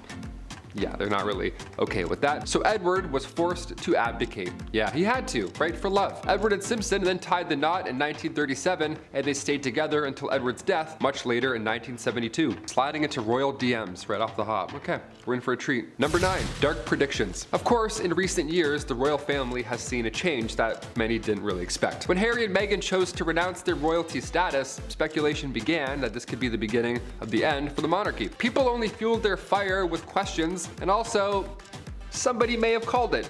Yeah, Nostradamus, he may have predicted this entire event. One of his predictions literally reads, "At the end of the war, the great powers change. Near the coast are born 3 beautiful children. They will ruin the town when they come of age, they will change the kingdom, and they will not see it grow anymore." Now, Harry is only one of 2 children, so I'm not sure if the, quote was talking about him and his siblings, or if it has more to do so with some other royal family members, but either way, there's some people who take Nostradamus' words very, very seriously out there, so I had to include it. Maybe there's something there, I don't know, maybe there's something we haven't quite breaking down yet. That's why we need National Treasure 3, maybe this is the plot. Number 8, King Henry II. While we're on the topic of him, could Nostradamus have actually predicted the death of King Henry II? Because if he did, that's pretty curious, I'd say. Never used the word curious in my life, but I'm like, you know what, that's curious. King Henry II was actually a personal acquaintance of the prophet himself. That'd be kind of cool, being friends with Nostradamus. I'd be like, hey, how does Game of Thrones end? Please. While at one point in history, Nostradamus was seen addressing King Henry II as the most invincible King Henry of France, unfortunately, Henry proved to be quite vincible when he met his gruesome death, might I add, at age 40. Yeah, in the summer of 1559, not a great time. A terrible jousting accident went wrong and it left the king passing away shortly after from sepsis. This is a terrible story, but I have to explain because, it's history and, well, that's what we're here for. The jousting accident saw the king having splinters driven into his eye and then his skull as well by one of his young soldiers. And the Nostradamus quote reads, "The young lion will overcome the older one. It says he will pierce his eyes through a golden cage." Okay, already we're a little bit spooky. "And that 2 wounds will ensure a cruel death." So I'm not saying he predicted it, I'm just saying,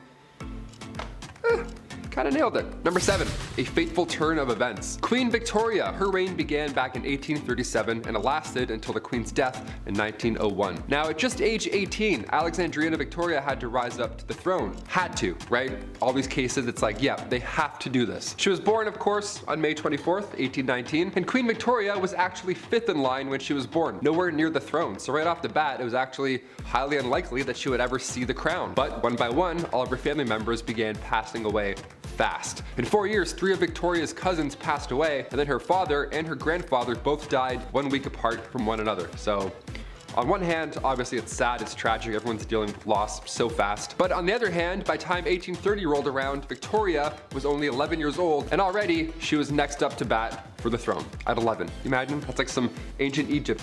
Number 6, the Great Irish Famine. The Great Irish Famine took out many people. Back in 1845, potato crop that a lot of the Irish population relied on were suddenly no longer available. See, a group of microorganisms wiped them out, and in result, around 1 million folks died or had to leave. Now, it was draconian law and British ruling at this point that made the exported food hard to reach people. That's where things stopped. This famine led to Irish independence, of course, and anti-union movements, and the show Victoria pulled back 0 punches in 2017, where an episode showed the true happenings behind the Great Irish Famine and the role that Queen Victoria played in coming to the aid of her then subjects. It was the death of at least 1 million people. This was a very dark 7 years in Irish history. Historian Christine Keneally spoke out and says, quote, "There is no evidence that she had any real compassion for the Irish people in any way."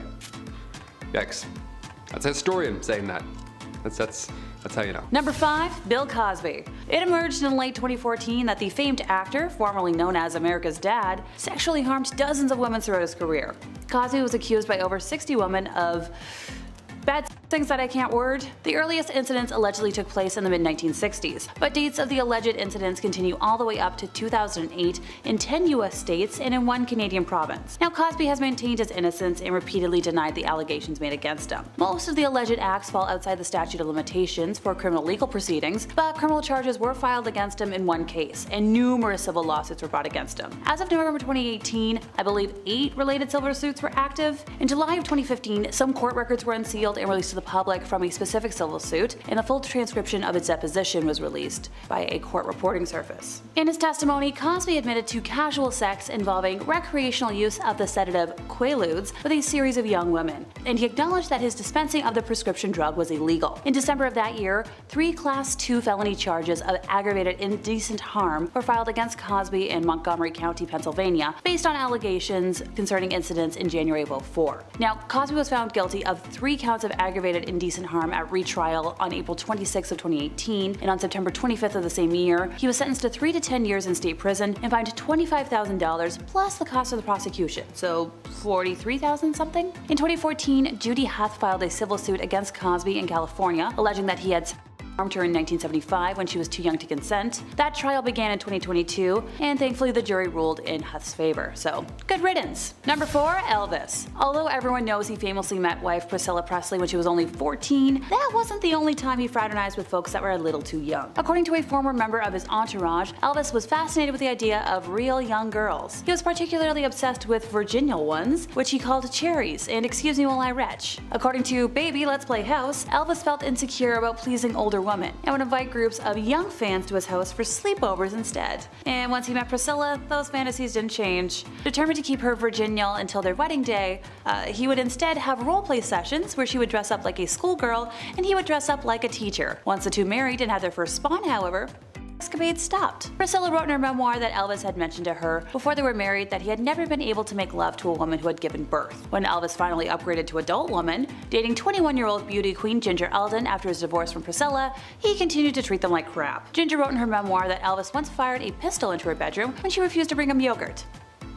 Lovely. Number 3, Vlad the Impaler. Also known as Vlad Dracula, he was Prince of Wallachia 3 times between 1448 and his death in around 1476 or 77. The character of Dracula was loosely based on Vlad due to his sadistic personality and cruel acts done to the people of Wallachia, where he reigned as prince 3 times between 1448 to 1462 and killed about, only 20% of the population. Works containing the stories about Vlad's cruelty were published in Low German in the Holy Roman Empire before 1480. They described Vlad as a demented psychopath, a gruesome killer, and a masochist Caligula and Nero. One tale explains that Vlad had a big copper cauldron built and put a lid made of wood with holes in it on top. He put people in the cauldron and put their heads in the holes and fastened them there. He then filled it with water and set a fire under it and let people cry their eyes out until they were boiled to death. And he invited just overall frightening, terrible, unheard of punishments. He ordered that women be impaled together with their suckling young on the same stake, stuck on their mother's breasts until they died. Then he had the woman's breast cut off and put the little ones inside head first, thus he had them impaled together. He impaled victims through the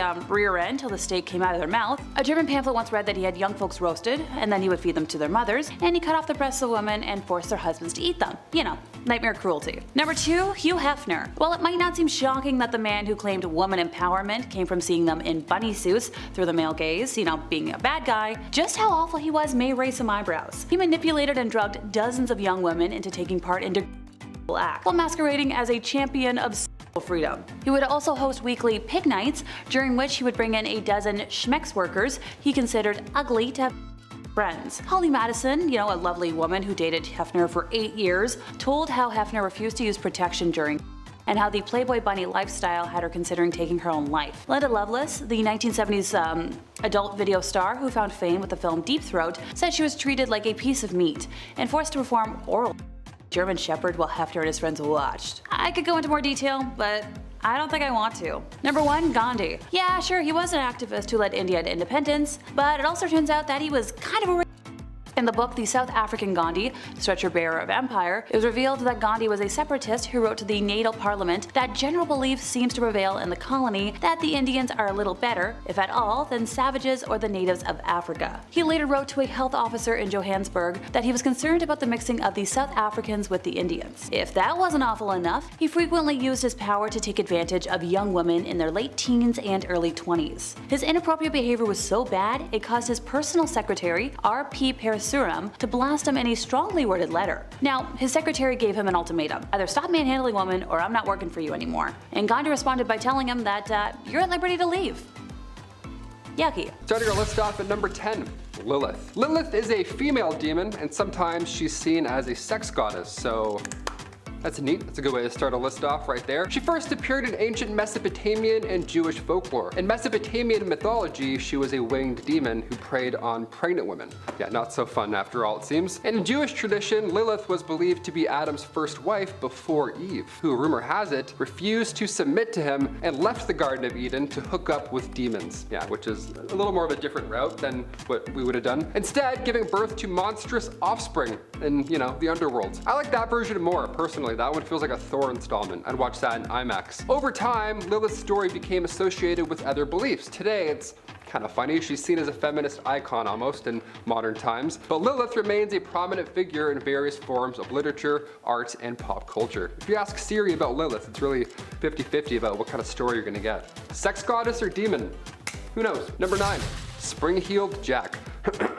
Heading to ye olden days, medieval England, Spring-Heeled Jack was a mysterious character slash demon slash, we have no idea, superhero? Not really sure. He emerged somewhere in the 19th century in London, England. He was described as a tall, thin, and agile figure with red eyes, clawed hands, and this one might be a little bit obvious, but he also has the ability to jump over buildings. So, again, pretty obvious who he is. Spring-Heeled Jack was known for attacking women, but often breathing blue flames and causing them to faint or suffer from shock. Yeah, more than fair with the flame thing. His identity and motives still remain unknown, with some theories suggesting that he was a supernatural being, or possibly, hear me out, an escaped convict. Yeah, he escaped by leaping out of the prison with his blue fire breath. Many believe that this was the infamous Jack the Ripper, because Spring-Heeled Jack the Ripper, I guess they're similar, but they both became a popular figure in Victorian literature and folklore, inspiring numerous sightings and stories. And he might be a demon, so who knows. Number 8, Apophis. Apophis was an ancient Egyptian god associated with chaos, darkness, and destruction. So more of a demon, I would say, on the demon list. He was depicted as a serpent or a dragon and was believed to be the enemy of the sun god, Ra. Now, Apophis was thought to reside in the underworld, and he attempted to prevent Ra from completing his journey through the night sky. Yeah, what a nuisance, right? Hate when that happens. Trying to fly to work and then Apophis gets all up in my shit. It's the worst. I'm like, get out of here, dude. The ancient Egyptians believed that Apophis needed to be defeated in order for the sun to rise and then fall every day. So they performed rituals and spells to protect Ra and ensure, the continuation of the world. We wouldn't mind that. Apophis remains an important figure in Egyptian mythology and has been the subject of many artistic and literary works throughout history. Because, yeah, of course, who doesn't want to paint a demon dragon from ancient Egypt? I want to study that in school. Where was that? Number 7, Wiro. Wiro is popular in New Zealand. It's a figure in the mythology of Maori people. He's considered the god of darkness, evil, and death, set on harming humanity. Yeah, how lovely does all those things sound? According to the Maori mythology, Wiro was one of the children of Rangiuni, the Sky Father, and Papatuanuku, the Earth Mother. He was born in the underworld and he was jealous of his brothers who lived in the world above. More than fair, it's all hot and stuffy down there. I'd want out too. Fair. It was believed that Wiro could cause illness or misfortune to those who displeased him. So you better smash that thumbs up and hit subscribe, all that good stuff, you know, just to be safe. Never know. Number 6, Lamashtu. Mesopotamian goddess of disease, infertility, and childbirth. Nice, real tender one, this one. She was believed to be a demon who preyed upon pregnant women only. So specific and so horrible. God, some of these are kind of cool, some of them are just all bad, like this one. Lamashtu was often depicted as a female figure with a lion's head, donkey's teeth, and wings. So a little silly, but also quite terrifying. This is what happens when Donkey and Dragon hook up in Shrek. You get this monster coming out. It's not so fun. When it's not animated, it's disastrous. It's a monster. Lamashtu was believed to have the ability to harm people through various means. Devouring them, stealing you from your home, causing you to fall ill, pretty much anything, no escaping this one. To protect against Lamashtu's influence, pregnant women were often given amulets or protective charms. Lamashtu was also associated with witchcraft and was said to have the ability to shapeshift into various animal forms, so be on the lookout for every and all of the animals. Could be demons, who knows? Up the tower we go for number 5. It's Richard III. Richard was never meant to be king, and the malign monarch only landed the job in 1483 because his brother Edward's children were deemed too illegitimate for the role. With the support of the Duke of Buckingham, a great campaign promising to improve royal court management, and a stout disapproving of his brother's rampant public adultery, Richard seemed to have potential, but it's kinda hard to praise and look past the two nephews disappearing, however. In August of 1483, the supposed soon-to-be crowned King Edward and his younger brother, Richard of Shrewsbury, were sent to the Tower of London to await Edward's alleged coronation. But his coronation never came, and one day they just disappear. The prince's uncle and would-be king has long since been blamed for their disappearances and probable deaths. He had the most to gain, after all. Richard was also doing everything in his power to prevent the lineage going back to them in the first place, such as planning a marriage between Joanna of Portugal and Manuel, Duke of Beja. When that doesn't work, he tries offering up his niece Elizabeth, who at the time rumors emerged that Richard was planning to marry himself. This rumor more than possibly drove some to side with Richard's only remaining competition for the throne, Henry Tudor, the same man who defeats and kills Richard at the Battle of Bosworth in 1485. On to number 4, we have Sviatopolk the Accursed. Now, damn, that's a heavy name, but it's one well earned. I'll be more than honest, as usual. It's actually quite hard to judge if the medieval nobility of Kievan-Rus were necessarily good or evil, as we know very little about them, and what we do know is word-of-mouth stories that survived for centuries before finally being chronicled. So we've all played the kids game telephone. I don't have to tell you how easily word-of-mouth stories can be converted and contorted. Sviatopolk, the son of Vladimir the Great, who baptized Rus to Christianity, certainly had the worst publicity possible documented. He's infamous for the death of his 3 brothers, Boris, Gleb, and Sviatoslav. Sviatopolk's reign was relatively short one, from 1015 to 1019, because brother he hadn't gotten to, Yaroslav the Wise, took action against him. Then Prince of Novgorod, Yaroslav defeated his brother, causing him to flee to Poland where his father-in-law was based. With his help, Sviatopolk returned to defeat Yaroslav, causing him to flee back to the Novgorod. It became a back and forth, taking turns driving each other away, and it was only in 1019 that Yaroslav won. Siva died at age 29, traveling back through Poland. Number 3 is Christian the Tyrant. His most notorious act was the Stockholm bloodbath of 1520, when after a 3-day coronation feast, he beheaded 82 nobles in the Swedish capital after promising them amnesty in return for intel. Up until this point, everything had been going his way. He had reunited the Kalmar Union under his rule, taking control of trade in the Baltic Sea, and married the sister of Charles the Holy Roman Emperor, joining the powerful Habsburg family. But as said by history professor Lars Biddlesgaard, Christian gained a lot of enemies in a very short time at the end of 1520. To quote, the bloodbath was a game changer. Partly it led to a rebellion in Sweden at the time when he didn't have any money left to pay for troops. Partly it was because the Danish nobility began to fear that they would see the same fate and lose their heads. In Denmark, Christian II had carried through a modernization program, limiting the power of nobility and strengthening his power as king. And when has the upper class ever liked having their sense of entitlement towards power tampered with? When Sweden started to break loose from the Kalmar Union, the Danish nobility lost patience, forcing Christian from the throne,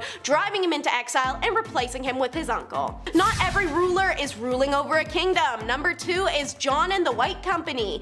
John Hawkwood led the White Company Knights band that tormented the countryside of France, Italy, and Spain in the 14th century. We've done quite a few videos on this channel that explain how knights are kind of like labor or bodyguards for hire when there isn't some war or inquisition going on. Because medieval aristocrats like to disband their armies the moment they no longer need their services. During those times, the men would band up and ride out. As a result, hardened soldiers often found themselves at loose ends and many miles from their homelands. Since medieval armies fed and supplied themselves by pillaging farms and towns as they went, the mercenaries knew that was efficient, free, and easy for them to accomplish. So they continued in this practice. They roamed the countryside, robbing, violating people, and kidnapping random wealthy hostages for ransom. Of course, they were available for hire, but local landowners were more likely to pay them to simply go away. This is also why chivalry was invented, a code of behaviors and rules to govern these knights to stop their overall rampant and sociopathic behavior. Although Hawkwood, who in retirement would set himself up to be a respectable citizen in Florence, was known for his more insatiable greed than his brutality,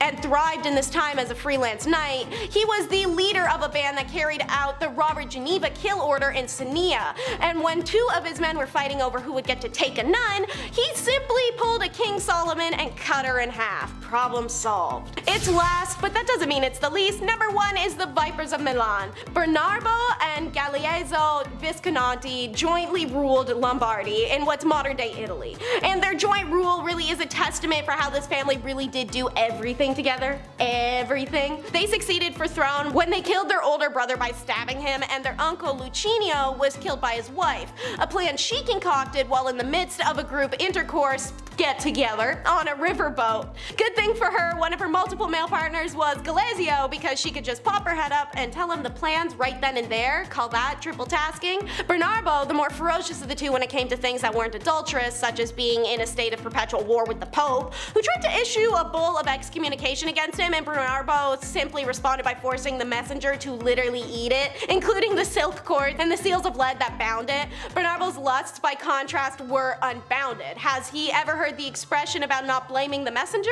And speaking of Bernardo, watch out Nick Cannon, because while he wasn't a riverboat share sash kind of guy, the dozens upon dozens of illegitimate offspring by his various mistresses outnumbered even the 17 children he somehow fathered with his very long-suffering wife. Seriously, check out this guy's wiki page. It's the craziest list I have ever seen. Their most demented action, however, was the Questamira together. It's a 40-day torment method handbook that they wrote that would be used and distributed for wide public usage, and it's the origin of plenty horrific methods that we saw used throughout the times. Thank you once again for It might be too clever to talk about Lizzie Borden as a pun, but I'll ask you guys about that later. Sorry. Anyways, Lizzie Borden was an American woman who was tried and then later acquitted for the axe murderers of her father and stepmother in Massachusetts. Lizzie was very religious and would go to church and do church activities, teaching Sunday school, etc., etc. 3 years later, after her mother passed away, her father remarried to Abby Gray. Lizzie didn't like Abby that much because she suspected Abby's goal was her father's money, and as tensions grew, even more when Andrew would gift real estate to his new family's wife and their stepmother received a house. The night before the murder, their uncle visited their father to discuss property transfer, which placed more tension. After the crime was committed, the police turned their attention to Lizzie as she gave conflicting testimonies within the day. And after many strange occurrences, like her cleaning her dress and burning it up saying it was covered in paint, the town's suspicion of her drugging her father to sleep in order to whack him with an axe, overall the evidence was unclear and caused many controversial issues. However, the trial was later pushed away when another axe murderer similar to her father and her stepmom's case occurred 5 days prior. Still, the reputation of Lizzie and her sister's involvement was tarnished, and the suspecting evidence and accounts of that day remains unsolved. involved. Number 9. Elsa Koch. Elsa Koch was a German war criminal who committed atrocities while her husband, Karl Otto Koch, was commanded at the Buchenwald in World War II. Because of the egregiousness of her alleged allegations, and her actions included that she had selected tattooed prisoners for death in order to fashionably create lampshades and other items from their skin. These are fake, by the way, they're not real. Her 1947 US military commission court trial at Dachau received worldwide media attention, as did the testimony of survivors who ascribed her sadistic and perverse acts of violence to Koch, giving rise to her image as her concentration camp murderesses. However, authoritative testimony from numerous witnesses at her post-war trials firmly established that she had made extensive use of slave labor at the camp, had assaulted inmates on several occasions, and had reported inmates to the camp SS for beatings. Beatings that resulted in death on at least one occasion. While imprisoned, she experienced delusions and had become convinced that the concentration camp survivors would abuse her in the cell. She then ended up taking her own life in jail while serving time. Number 8. Belle Gunness. With an estimated 48 deaths at her hand, Belle Gunness poisoned, bludgeoned, and decapitated her victims, all so that she could collect and line her pockets with savings and insurance policies. This lonely hearts killer was known as Lady Bluebeard, amongst other names, luring her victims with newspaper advertisements. Gunness then began meeting wealthy men through a lovelorn column. Her suitors were her next victims, each of whom brought cash to her farm and then disappeared forever, including John Moo, Henry Galthart, Olaf, Oli B, Andrew, just to name a few. One of the victims' brothers came suspicious, and Gunness's luck seems to be running out. Her farmhouse burnt to the ground, and the smoldering ruins workmen discovered 4 skeletons. 3 were identified as her foster young. However, the 4th, believed to be Gunness, was unexpectedly missing as its skull. After the fire, her victims were unearthed from their shallow graves around the farm. All told, the remains of more than 40 men and minors were exhumed. However, Belle managed to skip out of town before being officially convicted and was never tracked down. Her death has never been confirmed. Number 7. Countess Elizabeth Bathory. I don't know if you've seen the tales of Snow White and how there was this once evil queen who yearned for eternal beauty, but like all fairy tales come from the stem of truth. Countess Elizabeth Bathory was a Hungarian noblewoman who was an alleged serial killer from the family Bathory, who owned a land in the Kingdom of Hungary. Bathory and 4 of her servants were accused of torturing and killing hundreds of young and old women between 1590 and 1610. During her arrest, it is commonly believed that Bathory was caught in the act of the torture, but the reality was that she was just having dinner. Most of the witnesses testified that she had heard the accusations from others, but did not actually see it themselves. The servants confessed under torture, which is not credible in contemporary proceedings. The accusations of the murder were based on rumors, and as there is no documents to prove that anyone in the area complained about the Countess, in this time period, if someone was harmed, or let's say someone stole something, a letter would be written out as a complaint. Several authors have argued that Elizabeth Bathory was a victim of conspiracy. Similar, during the Salem witch trials, many people insisted that they saw the accused witches flying through the sky. Clearly neither thing happened and are possibly a form of mass delusion or self-interest lies. Historians are therefore extremely careful in how they treat eyewitness accounts of this sort, given the possibility for collective and self-reinforcing delusions.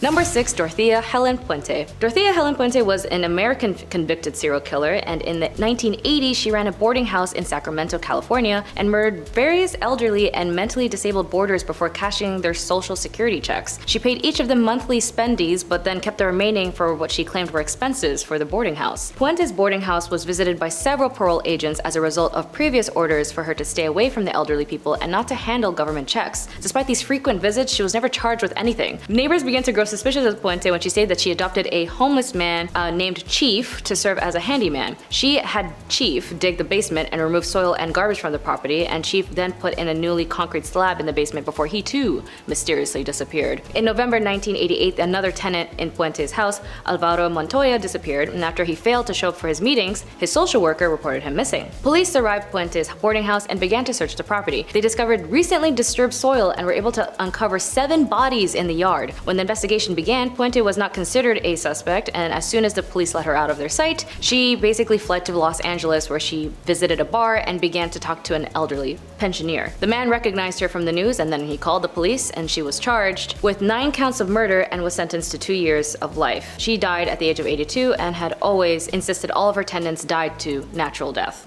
Since we're talking historical crime, let's throw it back to the 18th century for Nathan Elglin, the servant girl annihilator. Now over 130 years in the past, few official records pertaining to the victims have survived, and the same can be said for Nathan Elglin, the proven yet unproven perpetrator. In July of 1884, there were 2 instances of women, both African American, being stabbed in the face as they slept. They both survived, and authorities investigated as separate incidents. In 1884, an African American woman is then struck in the head with a smoothing iron while she sleeps. She also survives. These nocturnal attacks, not fatal, were idiosyncratic bureaucratic in style that they must have been the beginning of a killer who would later escalate to more gruesome results. And that is the case. In 1884 they escalate again. The first one is simply an assault overnight, but literally the next day an African American woman named Molly Smith is struck in the head with an axe. Molly Smith set a pattern for all that followed in 1885 as 8 killings took place in Austin, Texas, all carried out pretty much the same way. And the axe would always be left behind, and the bare footprints of the killer, who was missing a toe on one foot, was always on the scene.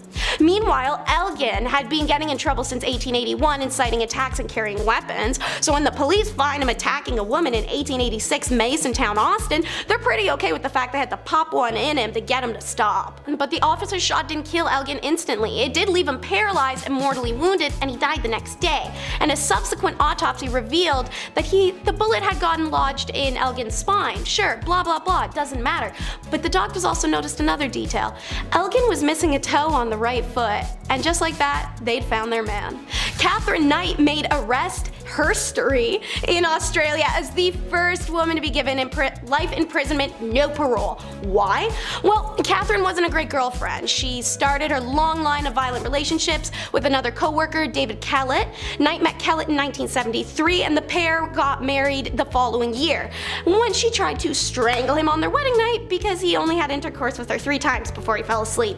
Then Knight was in a relationship with David Saunders, and after meeting in 1986, he doesn't marry her, which means he's in for a treat of her insanity. She cuts his dog's throat in front of him, she knocks him unconscious with a frying pan, burns his face with an iron, stabs him in the stomach with a pair of scissors. He finally leaves her and goes into hiding, and then she meets miner John Price in 1994. They're turbulent as hell and really hit a high note in 98 when the pair got in a massive arguments because Price didn't want to get married. Pissed, Knight videotaped a bunch of medical kits he had apparently stolen from work and sent the video to his boss. Price was fired from the job he had for 17 years. And yet somehow the final straw is only when she stabs him in the chest in the year 2000. On February 29th of the same year, he went to the magistrate's court on the way to work and took out a restraining order against her. He told his co-workers afterwards that if he didn't show up to work the following day, it's because she had killed him. Well, that same day, that night, Kathy, after the two of them bang one out and John falls asleep, attacks John Price, and after 37 stabs, he dies. She then skins him, hangs it from hooks around the house, and in the kitchen, police later discover baked potatoes and a pumpkin in the oven and a still warm pot with Price's head floating in it with zucchini and cabbage on the stove. Police had intervened, thankfully, before the children had gone home from school, as Price's boss had called the police when he no-showed at work. In Australian first for women, Knight was sentenced to life in prison without parole at her trial in 2001. She may be known as Cannibal Kathy or Australia's Hannibal Lecter, but Knight has a good reputation in her correctional facility, affectionately nicknamed Nana for her maternal tenderness. It doesn't even feel like it could be real, but it is. Nazino Island cannibal hell. In the summer of 1933, thousands of Moscow citizens are rounded up by police and sent to live on a small swampy island in Siberia, Ob's River. They were unwilling, unknowing settlers in Stalin's new social engineering plan to relocate millions of undesirables into remote areas where they would cultivate the land and develop self-sufficient communities. Like, they would undoubtedly die, but hopefully they'd build some towns first. The first 3,000 arrived by barge on Nazino Island in May of 1933. They had no tools, food, or shelter, and conditions deteriorated quickly with snow, frost, and rain. Still, more people kept arriving. Guards patrolled to pop anyone who tried to escape, and they'd distribute rye bread flour every 4 to 5 days, which people would mix with water and then eat, or simply inhale and risk suffocating on. But the most troubling was what the many island's inhabitants resorted to when starvation really set in. A woman from the island was being transferred to another camp and was brought to stay the night at the home of Theophila Berlin, who said in an interview the woman's calves had been cut off. When he inquired what happened, she said, "They did that to me on the island of death. They cooked them off and they cooked them." When asked if he ate human meat, one island prisoner told interrogators, "That's not true. I only ate livers and hearts," describing the process of making skewers or picking who to take from, those already close to gone. On the island, they were killing each other. On the island, there's a guard named Kostya Vennikov, a young man, and he fell in love with a girl who had been sent there. He was courting her, protecting her, and one day he had to go away for a while, and he left her with his comrades to take care of her. But with all the people there, the comrades couldn't really do much. People caught the girl, tied her to a poplar tree, and cut off pretty much everything they could. When Castile came back, she was still alive and he tried to save her, but she'd lost too much blood. August 1933. The island's empty once more. It was evacuated just 13 weeks after the first colonialists arrived. And of the 6,700 prisoners brought there, 4,000 were missing or dead. Starting off this list in our number 10 spot, we have King Henry VIII. We'll start off this list with some 1500s dating drama. I love it. The fourth wife of Henry VIII, Anne of Cleves, was married to King Henry for 6 months. It was seen as quite strategic, actually. See, Henry's chief minister convinced him to marry one of the sisters of Germany's duke, either Anne or Amelia. So in order to decide, Henry requested that Hans Holbein, famous painter, travel all the way to Cleves to paint a portrait of each sister. This is like ancient Tinder. It's wild. This man compared portraits for a few days and then finally chose Anne because every man praiseth her beauty. He even compared her to a silver moon. I've never heard Taylor compare me to the silver moon, so it seems like he's gonna step his game up. So eventually a treaty was signed and a few weeks later Anne arrived to England. Henry was beyond upset because when she arrived, she apparently looked nothing like the portrait. How horrible is that? It's 6 a.m., you just met your new husband after traveling upriver by barge, and the dude has the audacity to say you don't resemble a Victorian painting. Awesome! He even tried to stop the wedding, but it was too late at that point, so they had to follow through. Imagine still having to follow through. On January 6, 1540, their marriage was official, but soon after Anne gladly accepted the divorce, then lived as the king's sister peacefully until her death in 1557. Historians believe that it was cancer. In our number 9 spot today we have King James. Before I dive into this one, guys, don't forget to hit that thumbs up if you're enjoying the video. It does really help us out. Not to be confused with LeBron James, this is a different king. In an official 16th century medical book, the actual medical advice at one point was to not bathe.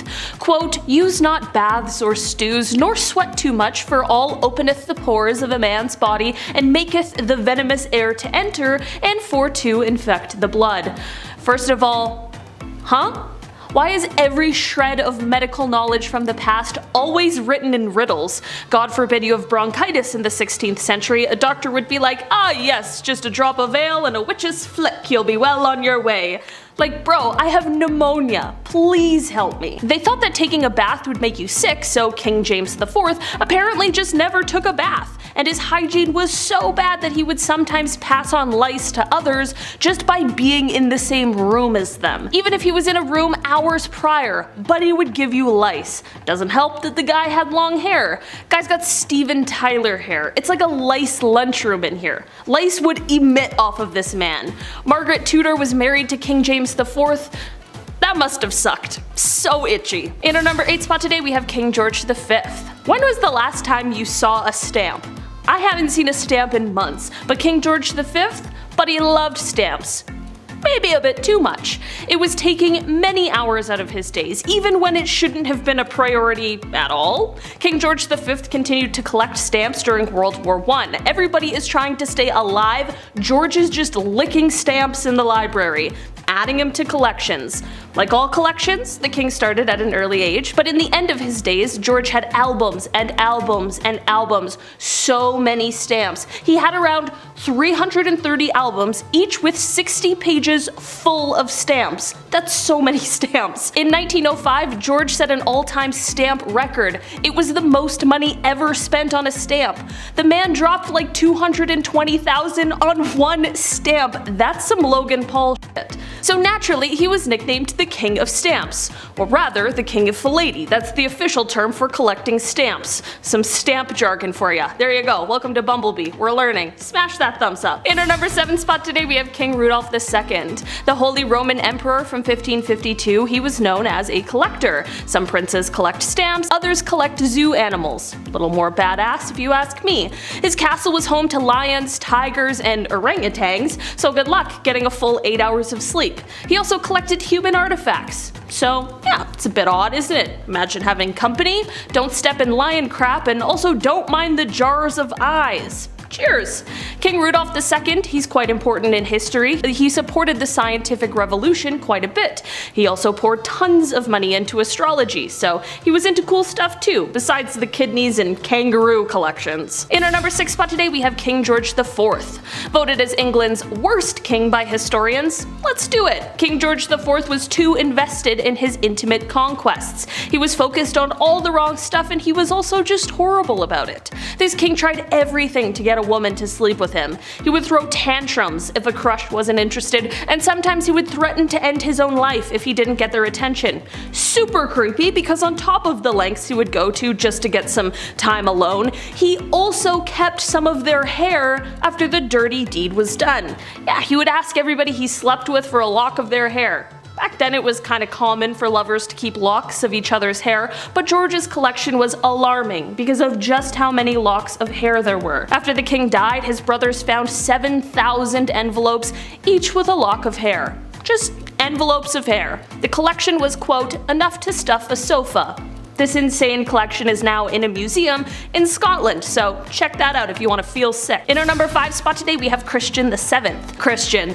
An ironic name for what I'm about to tell you. The young prince that couldn't keep his hands out of his pants. Let's mention him. Christian VII of Denmark, he was, as I said, a wee young lad, and of course a wee bit spoiled. Very comfortable with his body though, I'll say. More often than not, he would just have his hands in his pants. Middle of dinner, passing food around to his family, alternating hands in the pants to hands on food. This should have been number 1, now that I think of it. What a little shit. It's unknown, but historians believe maybe he was a wee bit mad. Who's to tell? Either way, don't touch the rye bread, Christian. Thanks so much. In our number 4 spot today, we have King Henry VIII. Of course, we have to talk about Henry VIII. He's pretty bad. Henry VIII was the King of England from 1509 to 1547. He's been married a handful of times, and they all went south. When Henry married Catherine Howard, he was 49, and Catherine was a lot younger. Classic 1500s stuff. After the two were married, Henry was not the same as he was when they had met. He had since received a nasty jousting wound to the face, was gravely overweight, and never wanted to do anything with Catherine. So Catherine, of course, just wanting some shred of a life, and being, again, quite young, decided to look for love. Well, God forbid. God forbid you try and have a life in the 1500s. The young queen was accused of having an affair and was publicly and horribly taken out in the courtyard. She was accused of cheating before they even got married, and in turn, lost her head. Horrible times. In our number 3 spot today, we have Don Carlos. Prince of Asturias in the mid-1500s, the Spanish prince who just enjoyed being the worst human alive. Back in the mid-1500s, the eldest son to King Philip II of Spain was a horrible person. Now, it's been noted that he was born with a hunchback and one leg was shorter. Historians like to bring that up first, and how maybe he had the odds against him physically. That sucks on one hand, but it's how you deal with it and how you deal with others that shows what type of person you are, let alone leader. Don Carlos was made hero of the opera by his dad, Philip II of Spain, so right off the hop, easy promotion. All about who you know. Don Carlos would hurt people a lot. He would hurt animals for fun as well. As a true crime enthusiast, you know that's a red flag. According to historians, Don Carlos once made a cobbler eat a pair of boots because he didn't like how they looked. He made somebody eat a pair of boots. We're not going to feel bad for Don Carlos on Bumblebee today. No sir, he was set up to marry Elizabeth of Valios, the eldest daughter of King Henry II, but after a few hours with the man, she decided there's absolutely no way in hell, so she married his father instead, King Philip, in 1560. In 1564, a few brides were lined up for Don Carlos: Mary Queen of Scots, Margaret of Valios, and Anne of Austria. When Carlos was plotting to take out his own father, he was caught and imprisoned in solitary confinement until his death 6 months later. In our number 2 spot today, we have the personal sheet changer. I can't tell if this is the worst job to have or the best. Here we go. Royals have been sweating constantly about people trying to take them out. Taylor's mentioned Boy Jones on here a few times. That guy that stalked the Queen. It's terrifying. People are terrifying. Boy Jones would go through the Queen's drawers. Big ew. So historically, the royal family would try their best to anticipate an attack, be as safe as you can be, like the kissing sheets for example. Have you ever heard about this royal position?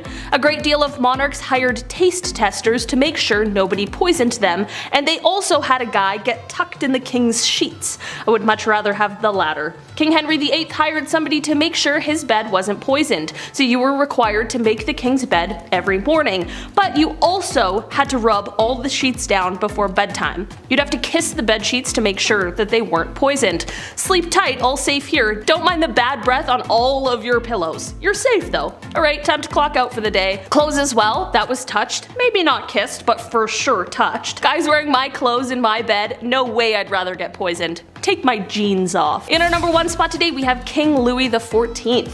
We gotta talk about perhaps one of the worst sights to see in the royal household. Back in the olden days, enemas were the talk of the town. Rather, the palace. Like most things in the 1400s, only the rich could afford the enema supplies, specifically King Louis XIV.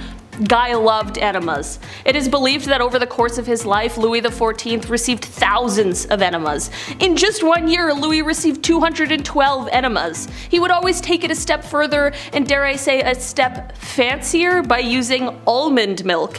Imagine being married to a guy and he pulls out the almond milk. Like, not again, Louis, come on, I just ate, man. No.